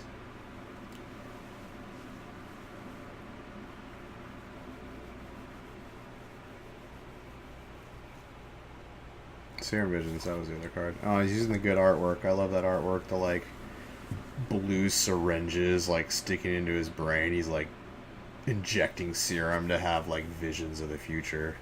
It's awesome. It's super, like, Phyrexianed out. Love it. Love it. I use those Serum Visions in my, my Breach Moon deck. It's like Blue Moon with Through the Breach and Emrakul in it. I love that deck.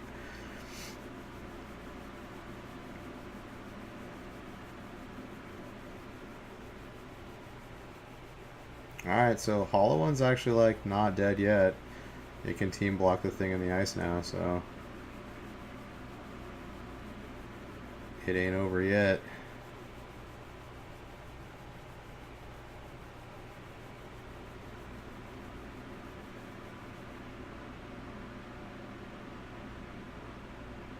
Shocking to land in. Oh, he's got a Lava Axe. Never mind. I forgot they play Lava Axe, so he can actually kill Gurmag Angler.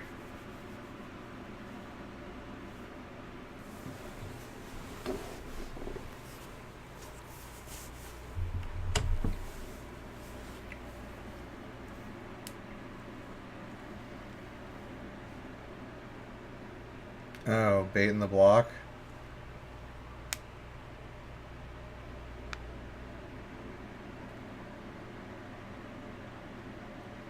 Or lightning axe. Yeah, so he's lightning axing the angler. Oh, and he's got a bolt in his hand too, so he can't do. Oh, he's scooping. Scooping.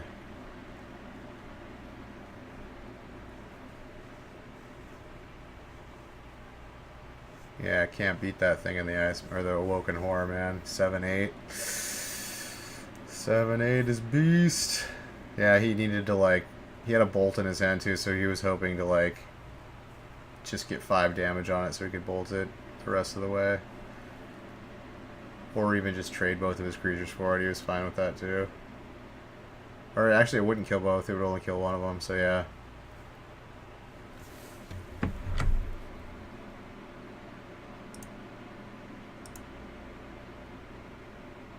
Alright, next game.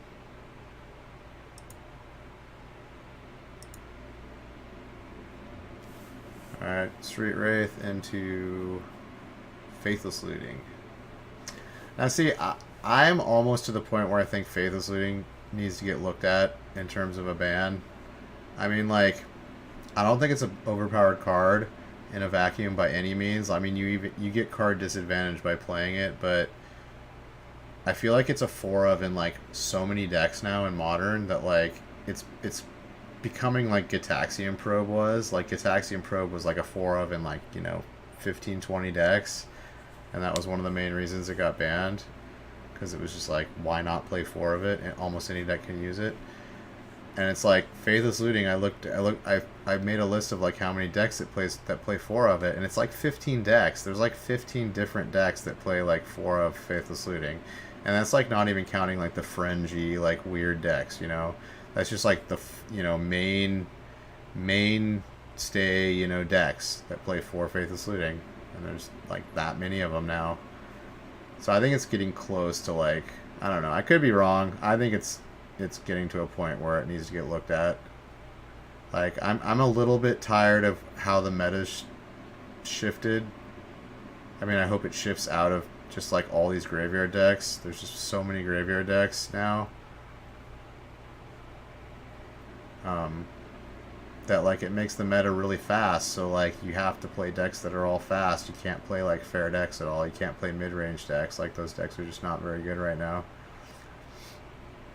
So you have to play either combo or like aggro. Or like then there's like control too. Control's decent, but like yeah.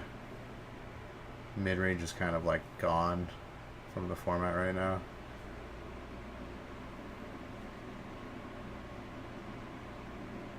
Burning Inquiry. Card's so busted. Like, I've been Burning Inquiry before, and like all 3 of my lands were discarded out of my hand, so I like, it comes my turn, I draw, and I've got 0 lands in my hand. Like, it's so dumb when that happens. Like, I mean, it's super rare, but like, it can happen. Like, and it's happened to me before, and it's so irritating. Like that card for sure, like, was not intended to work like that. I mean, like, land screwing your opponent off complete randomness. It's pretty crazy. Alright, so he's got Tasker on the table, like, pretty much Thing on the Ice is the best card, like, against Hollow One in his deck, so... I think he's definitely going to try to... Oh, he is playing Fatal Push. Okay. I wonder if that's in his sideboard, the Fatal Pushes. Because I don't remember that card being like a staple in Hollow One. Maybe it's only like a 1 or 2 of, something like that.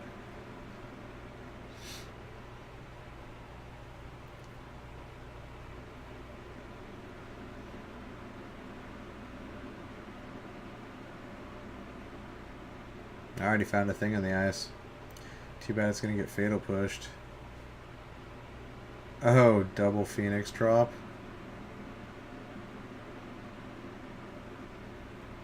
The dubs. The dubs Phoenix. Oh, and he Lightning Axes Tassiger. Dude, feels bad, man. Phoenix is coming in.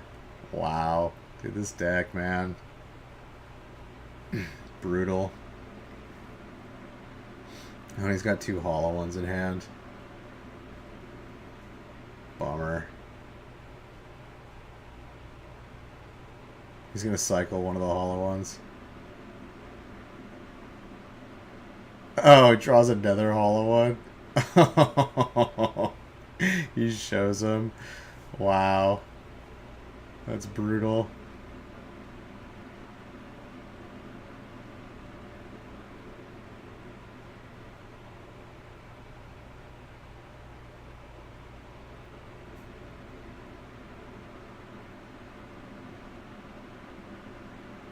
Wow, he just concedes. He knows he's dead.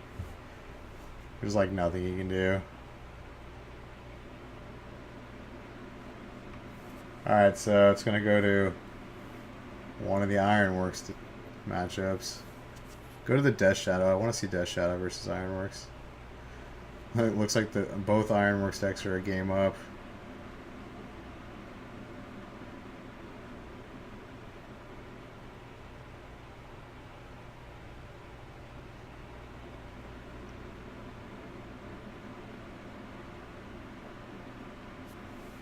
Oh, wait, were they done? Oh, no, they're not done. They're just, like, going back to the... Okay. Oh, they must have waited. The other matches must have waited.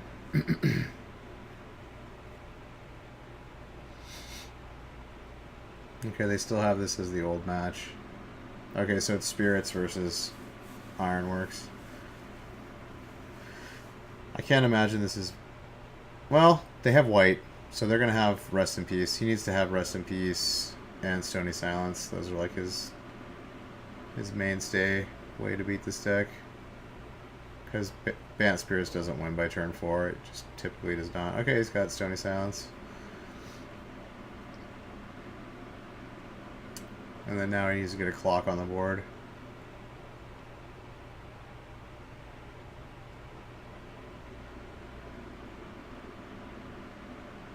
The Funky Thopter Foundry. Funky. And Sword of the Meek. Wow. Oh, he's only got 2 mana. That's bad. That's bad. Oh, he's got Dampening Sphere in his hand, too.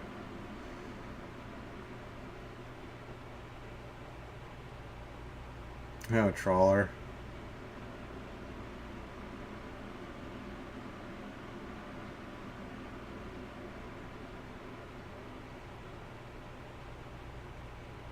Yeah, that life gain part of it's really good, too.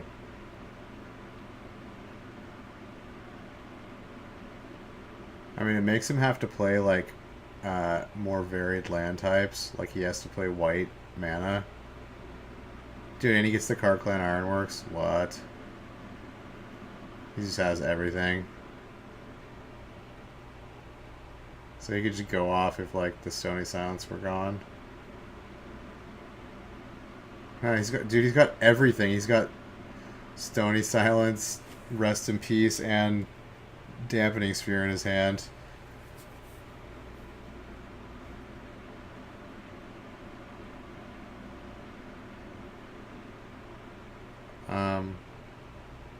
I would play the Rest in Peace too, right? Well, I guess he doesn't have to worry about it. Or he's playing both Stony Silences. I would just play the Rest in Peace. Because if he engineered explosives, he'll get both of them. I don't know.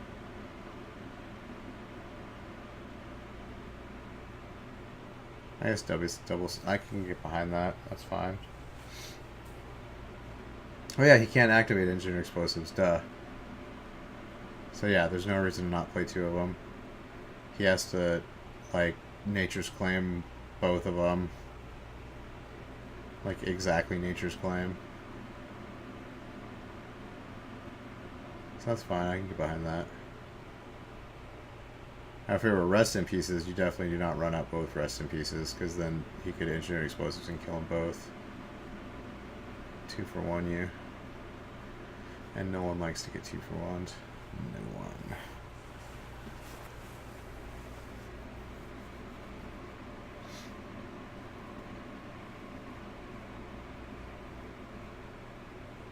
Metallic Rebuke. Oh, I totally never noticed that that's Tezzeret. He's like, raw. I'm blocking your magic with a bunch of metal shards. Haha. Haha.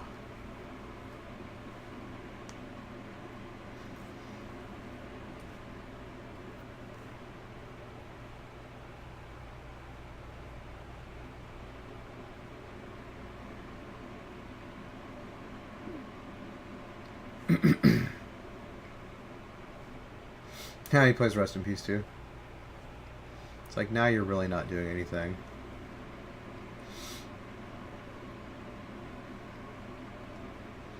I bet he'd like a 3rd mana though. Play 1 more Spirit. Get this game done.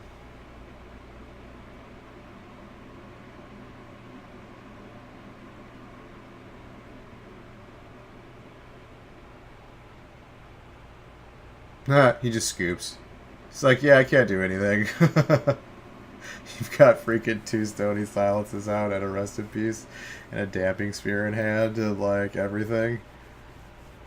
I guess that's all you need. That's all you need.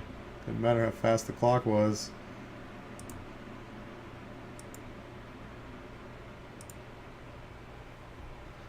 Okay, so game 3.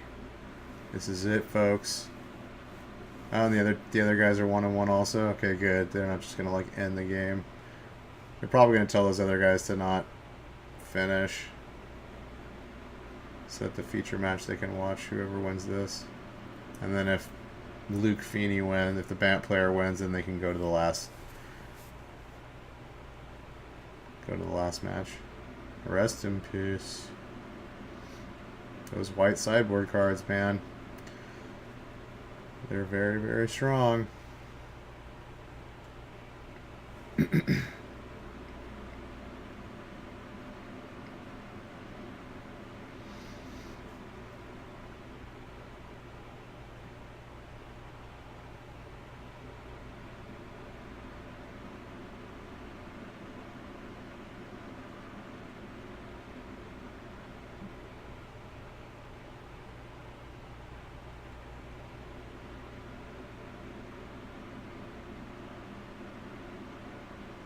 Iker Wellspring. The Dirtly Dirtle card. Oh, he's got Sword of the Meek in hand. Just needs Thopter Foundry.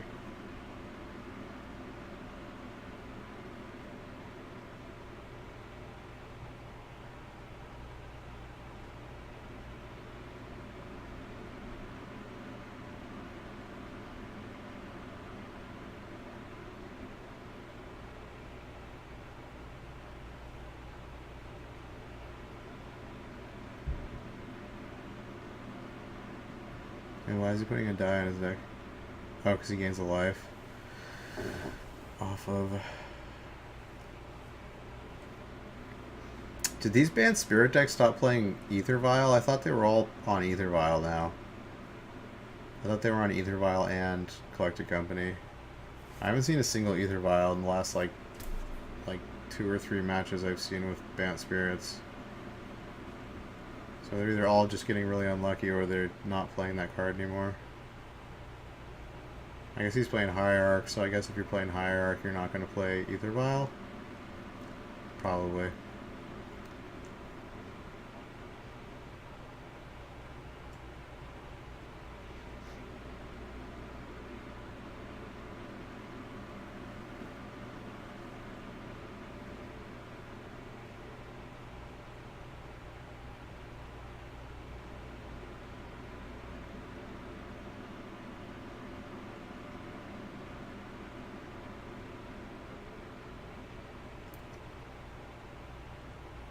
Alright, so he's getting rid of the Rest in Peace.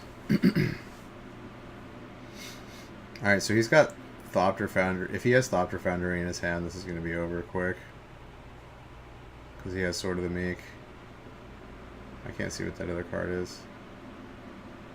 Oh, I think it's just a land. Okay. Well, the Bant Spirit player is not really doing that much. Okay, he's got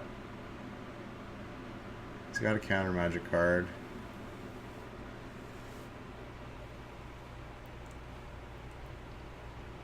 It's that counter spell if you have more creatures it's countered. I forgot the name of that freaking card. It like only gets played in like Bant Spirits.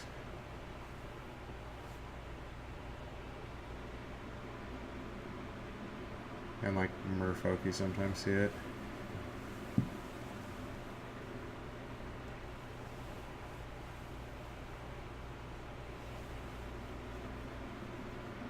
Alright, so he could just win right here, right? Oh no, he doesn't have Cart Clan Ironworks, does he? I didn't see it.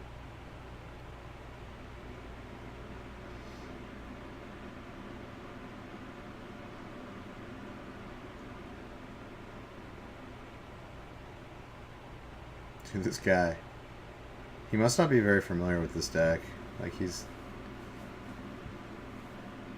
might have just picked it up recently.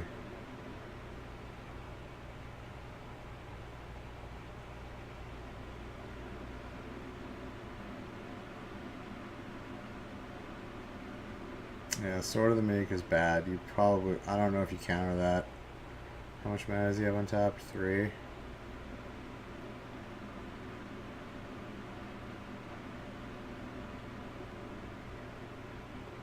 Okay, so he just has an Iker Wellsprings and a land in hand. Okay, I guess he doesn't have anything going on, really. Yeah, he needs Thopter Foundry or Cart Clan Ironworks.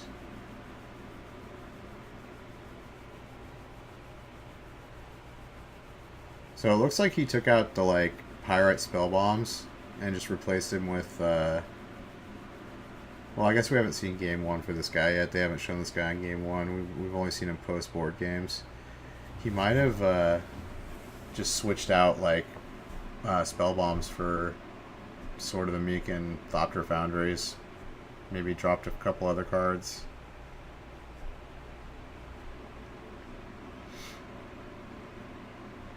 So his victory condition's like a little bit different. He doesn't win off spell bomb.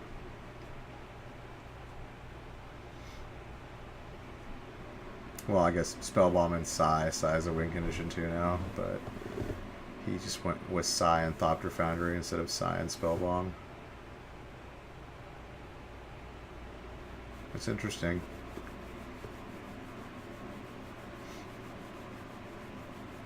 I mean, it taxes your land base more. Like, he has to play with, like, white lands. But maybe that affords him some other choices in the sideboard that he wouldn't have. I can get behind it. Obviously, it's doing decent. Swinging in for 4. Alright, he's got a grip of cards. He's got that one counter spell, so I think he's sitting fine right now, the Bant player. He's got plenty of lands. He's probably got a Coco in his hand. I don't know, I didn't see his whole hand.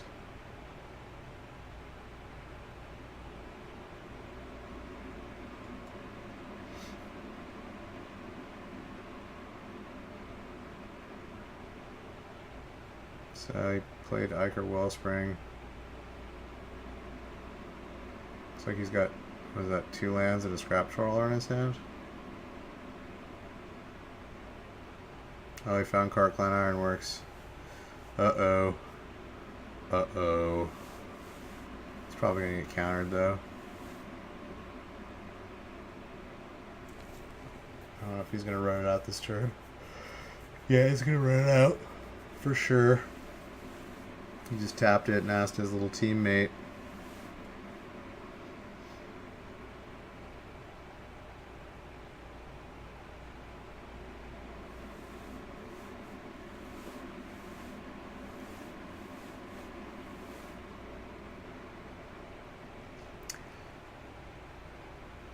Come on, ready to play, man. Ready to play.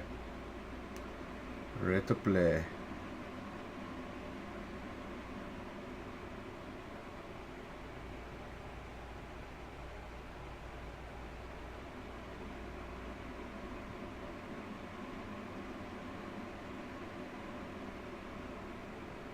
Yeah, they paused the other match because they didn't want it to like decide the game while it was being watched.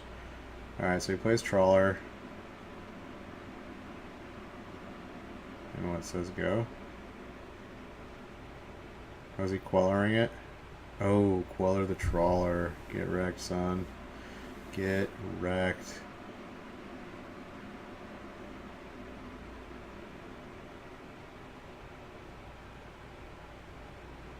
Oh, and he's got the counter for it. Oh, so wrecked.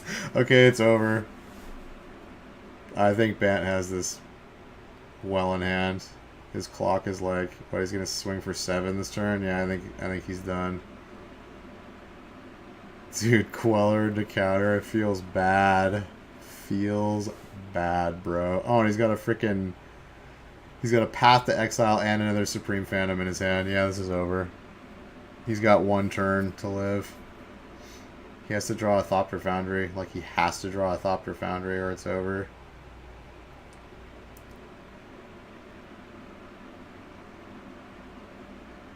This is shaping up to be a pretty good finals. Pretty good finals. Oh.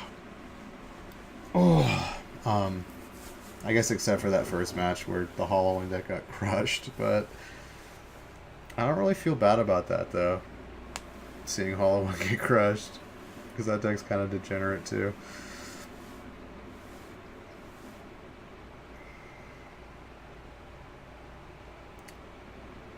Alright, so he's deep in the tank. Playing Detention Sphere. Wow. Wait, what did he Detention Sphere? Mox Opal? Really?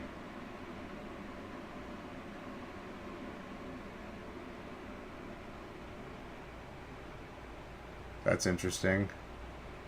I wouldn't have Detention Spirit anything. Because if he gets Thopter Foundry and makes a bunch of Thopters, you can Detention Spirit the Thopters.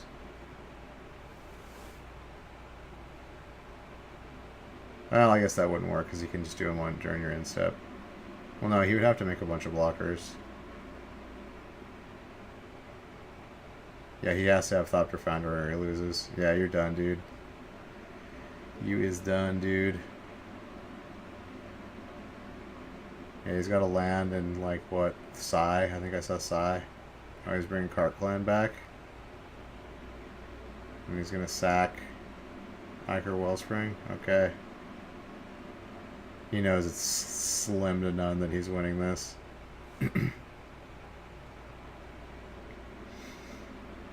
No, he drew a Chromatic Star. He's still going. Still going.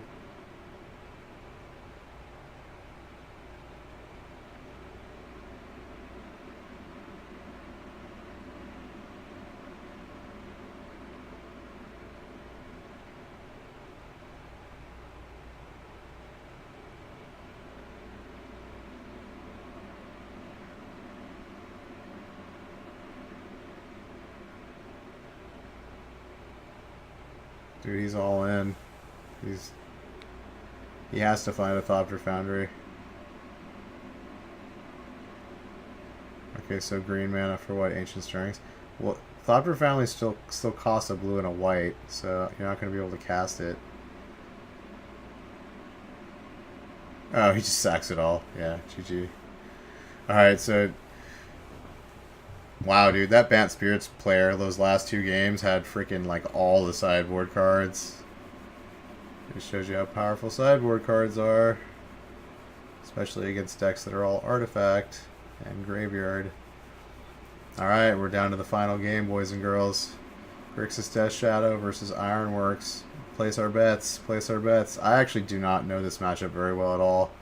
I do not know who is favored. I would guess that Ironworks is favored because, like... I mean, Death Shadow, like... I mean, it's got a decent clock. It can win on turn 4, but I don't think it usually wins on turn 4. I think it usually wins on, like, turn 5, maybe. So, I don't know. I guess it depends on who's on the play, too. I don't know who's on the play. I guess I'm going to give it to whoever's on the play. That's who I'm going to give it to. Because I don't think Grixis Death Shadow's sideboard is that great against him. They have... I mean, they have Stubborn Denials, like 3 of them, I think, main deck. And then they have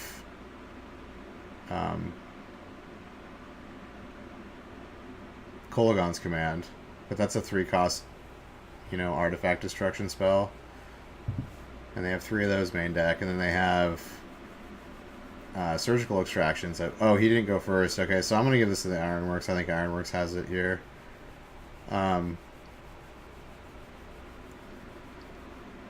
Like, he doesn't have the catch-all sideboard cards that are good against Ironworks. He doesn't have the grit. He has Surgical Extraction and maybe Nil Spellbomb.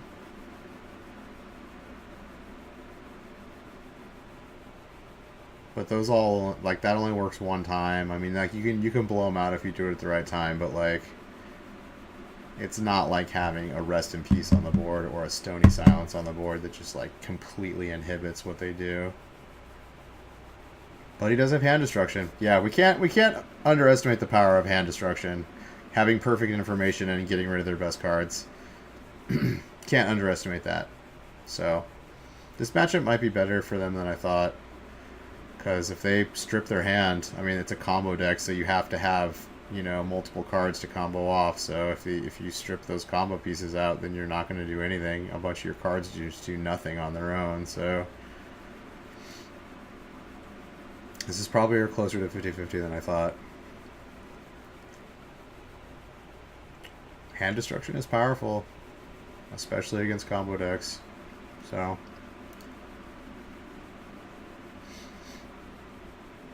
I kind of want to build Grixis Death Shadow. I think I'm going to because I don't have all the shock lands. Once I get a playset of all the shock lands from when the new set comes out, I think I'm going to build Grixis Death Shadow. I like it. I think it's a cool deck. And I've always wanted to play Grixis. I wanted to play Grixis Control forever, but like Grixis Control just isn't very good right now. It hasn't been good for like a while, for like a year or more. Ever since all the like fast like graveyard decks came around, and like,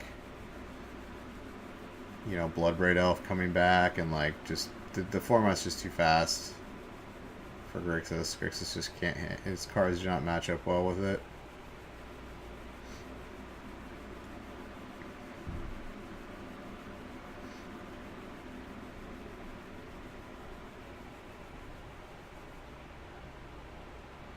I didn't see any of the cards in the Ironwork player's hand. I don't know what where he's had his hand on the table for a while.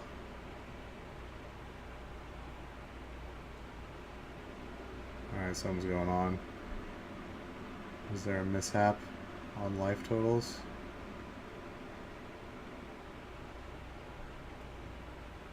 So he fetched, shocked, and fetched. So he should be at 14 life, not 13. Oh, they're doing the life gain for... Oh, yeah! Dude, that's actually good. That's actually strategy. He can make him gain life. So, like, if he puts out a Death Shadow that's at, like... And he's, like, at 11 life and it's a 2-2, he can, like, make him gain 2 life and, like, both Death Shadows die. That's awesome. That's totally awesome.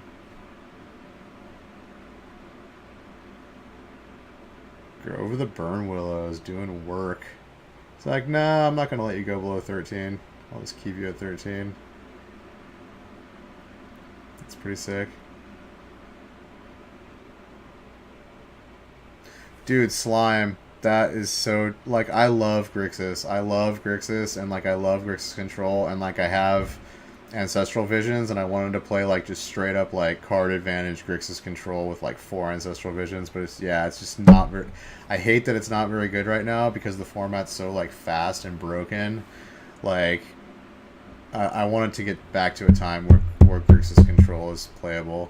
But you still see, what's his name, Corey Burkhart still plays it. He played it at GP Oakland this weekend. He got crushed. I watched him get beat pretty hard by Jund and like another deck, which is unfortunate. But yeah, dude, play what you like, man. And honestly, like, if you're really good with a deck, like, play the deck you're good with, because that's how Modern is. Like, if you're really good with a deck, like, you can make it a tier 1 deck if you're really good with it. And also you have the advantage of, like, people not knowing like what's in the deck.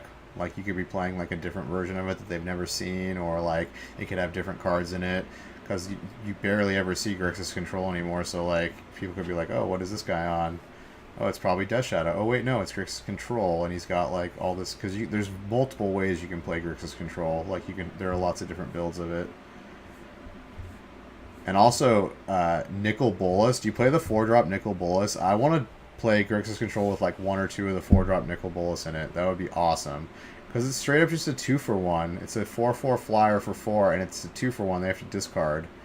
So, like, that's super... And it transforms into a badass Planeswalker, so it's like, dang... I think it's a good creature. I think, like, I have one of them that I'm saving. I'm gonna just put it in my box with my Modern stuff, even though it's playable in Standard right now. All right, so he's got Scrap Trawler on the board, and he's killing Scrap Trawler. Yeah, it's... The Ironworks player's got a bunch of land in his hand. He's got another Scrap Trawler. Looks like 3 land and a Scrap Trawler in his hand. That's bad. That's real bad.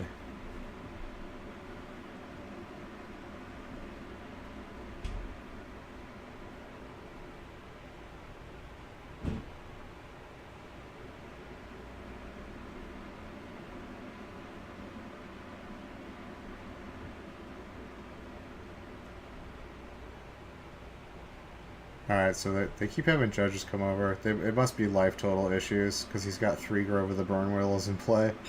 Like, what life is he actually at? Alright, so you can get an artifact. You can get Cart Clan back.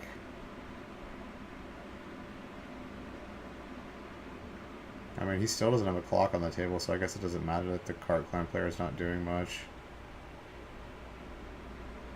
Like, the Hollow One player, or the Death Shadow player must have Death Shadows in his hand. I can't tell what's in his hand. Oh, looks like he's got an Engineered Explosives. A land or two.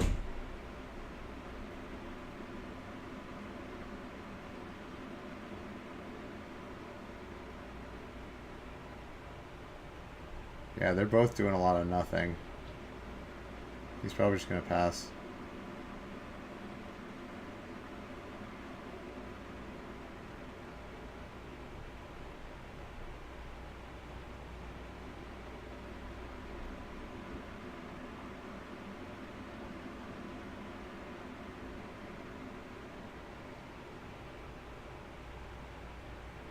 Wow. This is just like a game of chicken. They're just like... I mean, he's got the land that can get back the artifacts, so, like, he can get Cart Clan back, but I don't think he can, like, really do much with it. I mean, he's got the Opal, but there's nothing to... He needs more artifacts. Like, there's nothing he can cycle with. He can sack the Opal, but... Oh, he's got Engineered Explosives. Okay. So if he gets back the Cart Clan Ironworks... Oh, that doesn't work. He's got the combo, but he needs more artifacts. He just needs like an Iker Wellsprings, or like he just needs more artifacts. Like he's got the combo, but nothing to do with it.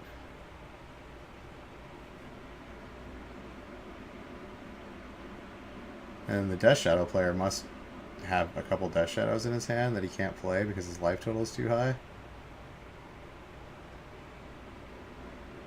Dude, this is a crazy match, dude. This is crazy. He's like making him gain life so he can't play Death Shadows. This is nuts. Alright, he draws an island.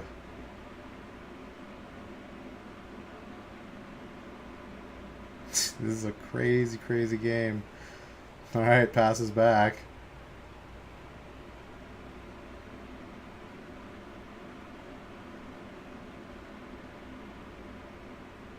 Plays Snappy to Thought Scour himself.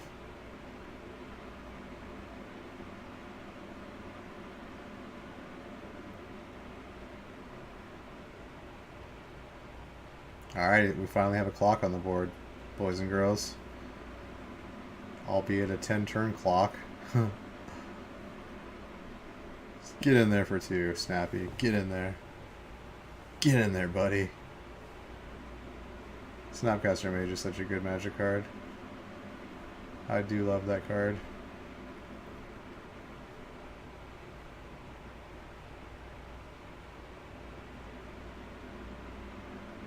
Alright, if this Cart Clan player draws like an artifact, like an Iker Wellsprings, or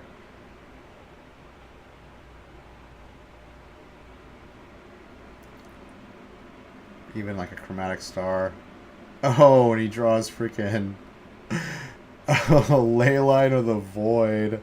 Oh, so bad for you, Cart Clan player. Leyline of the Void. Okay, so he's going to get back the Cart Clan, right? In response.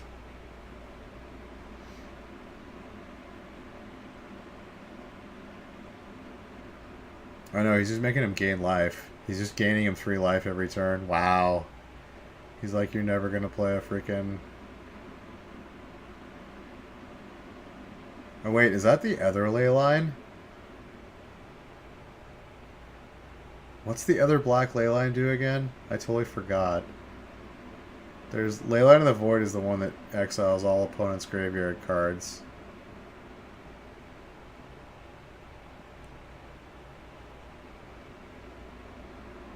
What the heck does this one do?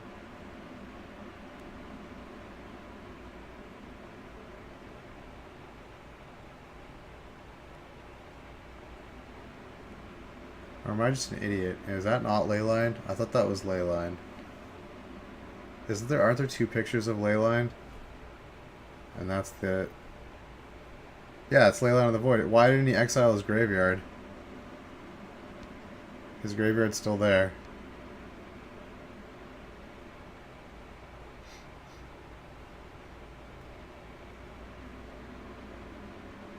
Yeah, I don't know why.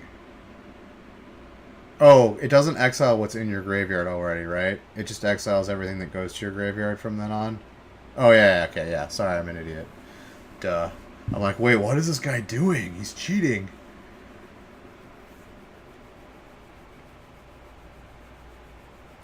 Okay. We got it. Thanks much, WCE, for that save. So I don't look like too much of an idiot.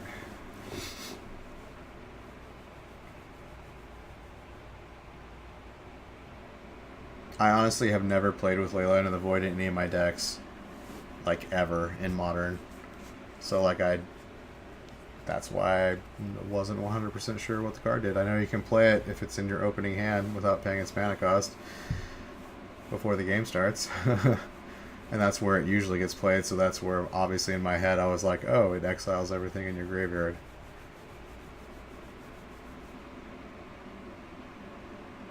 Alright, so he's going off. I think he's going to win this.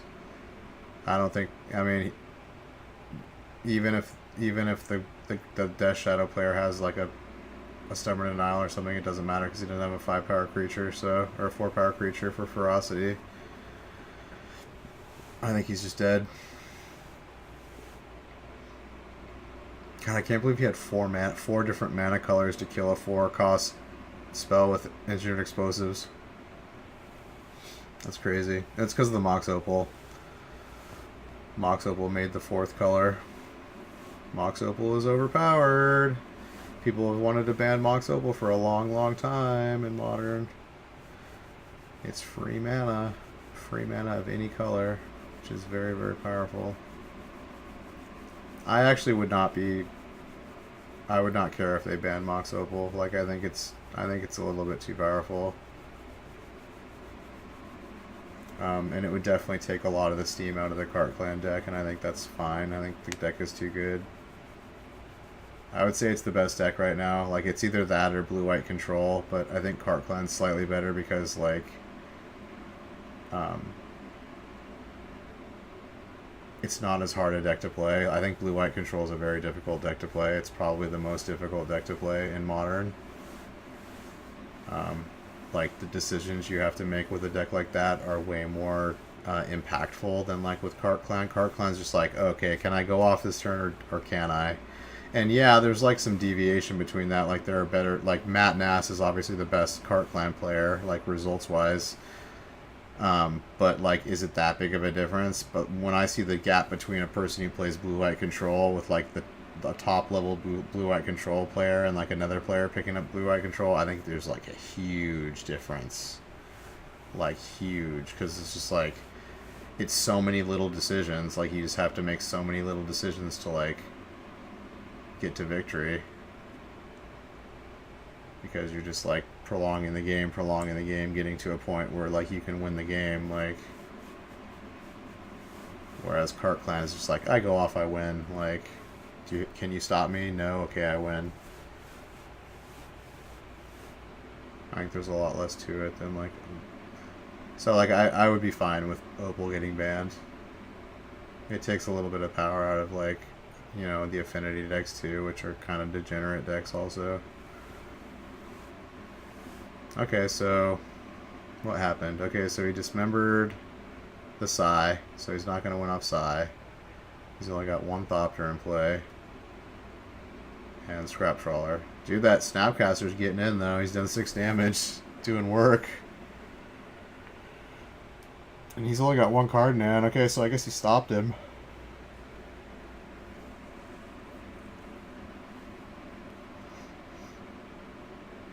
Alright, willing to trade for the Scrap Trawler. I guess he's not willing to trade back.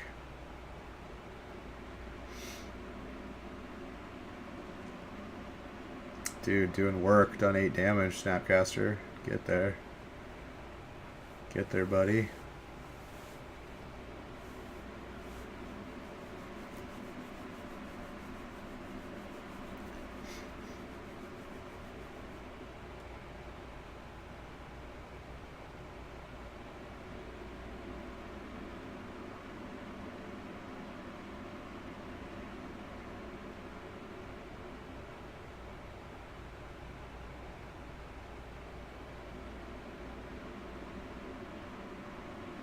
Alright, is he gonna draw something? Alright, Ancient Stirrings, that's something. He's got Cart Clan in his hands also.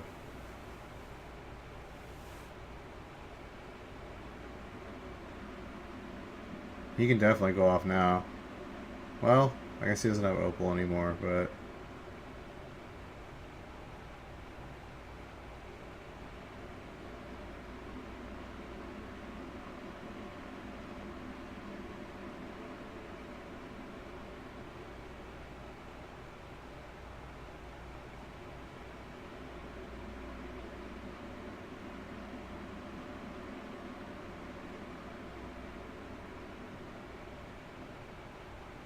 Alright, he's counting up, seeing if he can go off. I'm curious what's in the Death Shadow player's hand. It's gotta be Death Shadows. He's gotta have a Death Shadow or two, right? Like, he's been playing so reserved this game. It has to be. Okay, Mirror Retriever. Okay, he's got all the pieces. He's got like every single piece except for Opal. So he's playing Card Clan. And obviously he can't Stubborn Denial it because he doesn't have a Power 4 creature. Well, he could, but he would just pay the 1 mana.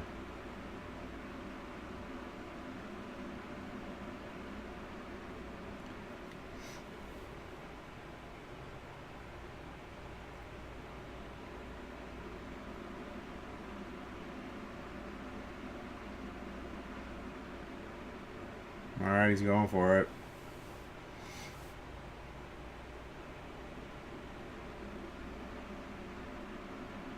Searching for an Opal, though. Doesn't have the Opal.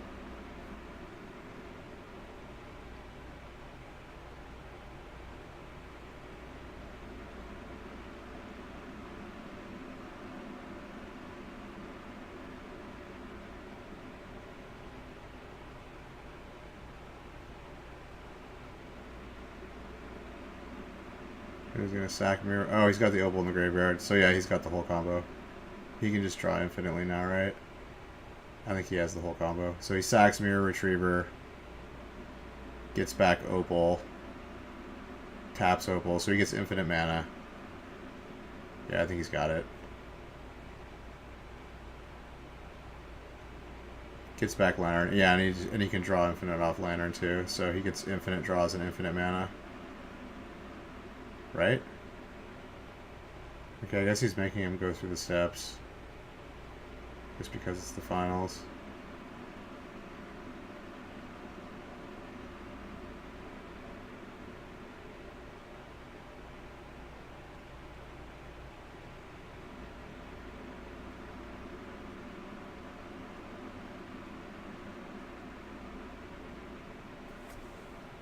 He's being really slow about it. Aren't you gonna just win, dude?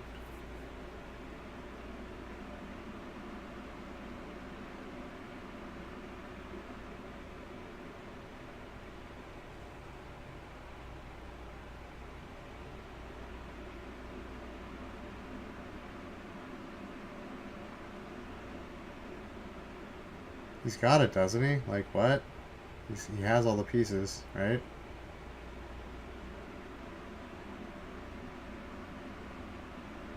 Alright, is he demonstrating the infinite combo now?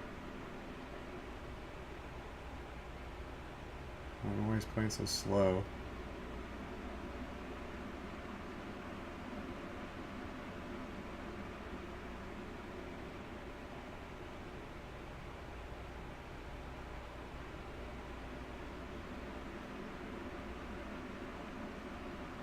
Wow, this guy's like super nervous. He's like, I can't fuck this up or we lose.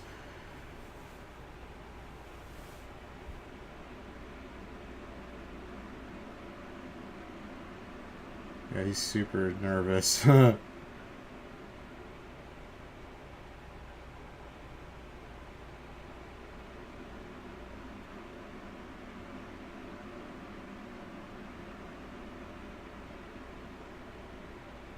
Alright, now he's gonna make infinite Thopters.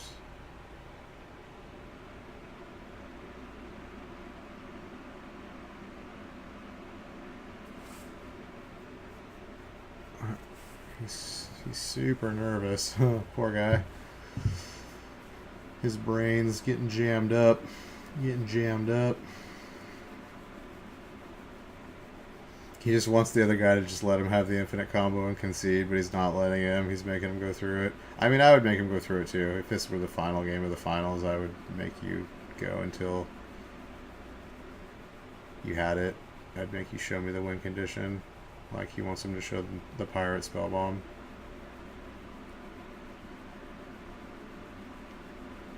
Because he could theoretically have a an engineered explosives and like kill all the Thopters, I guess.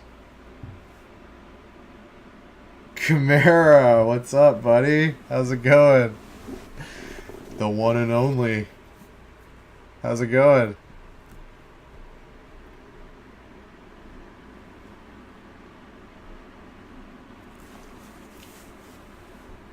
Yeah, he got it.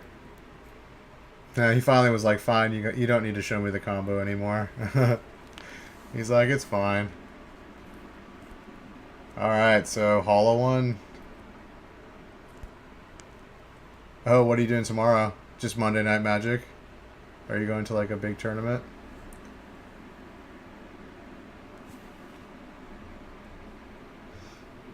Modern Monday, cool, cool. Dude, I played F&M and I played Standard and I went 8-0 with Is It Phoenix. Just straight up didn't drop a game all night. It was pretty awesome. 4 rounds. It was just like I had 2 games where like all four Phoenixes were out attacking by like turn 4 or some shit. It was crazy. Like the deck was just firing on all cylinders. Like I was playing perfectly. Like it was great.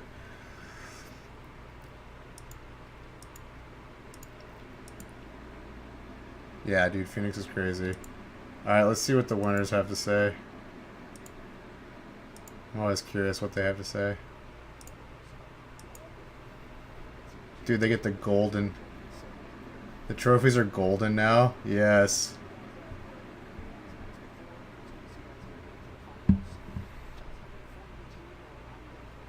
Yeah, I agree. Dude, there were 4 KCIs in the top 8 at GP Oakland. 4 of them.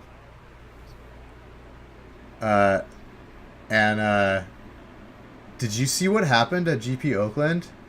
Did you see what happened in the finals? I was like, holy shit, I've never seen this before in my life. Do you want me to tell you?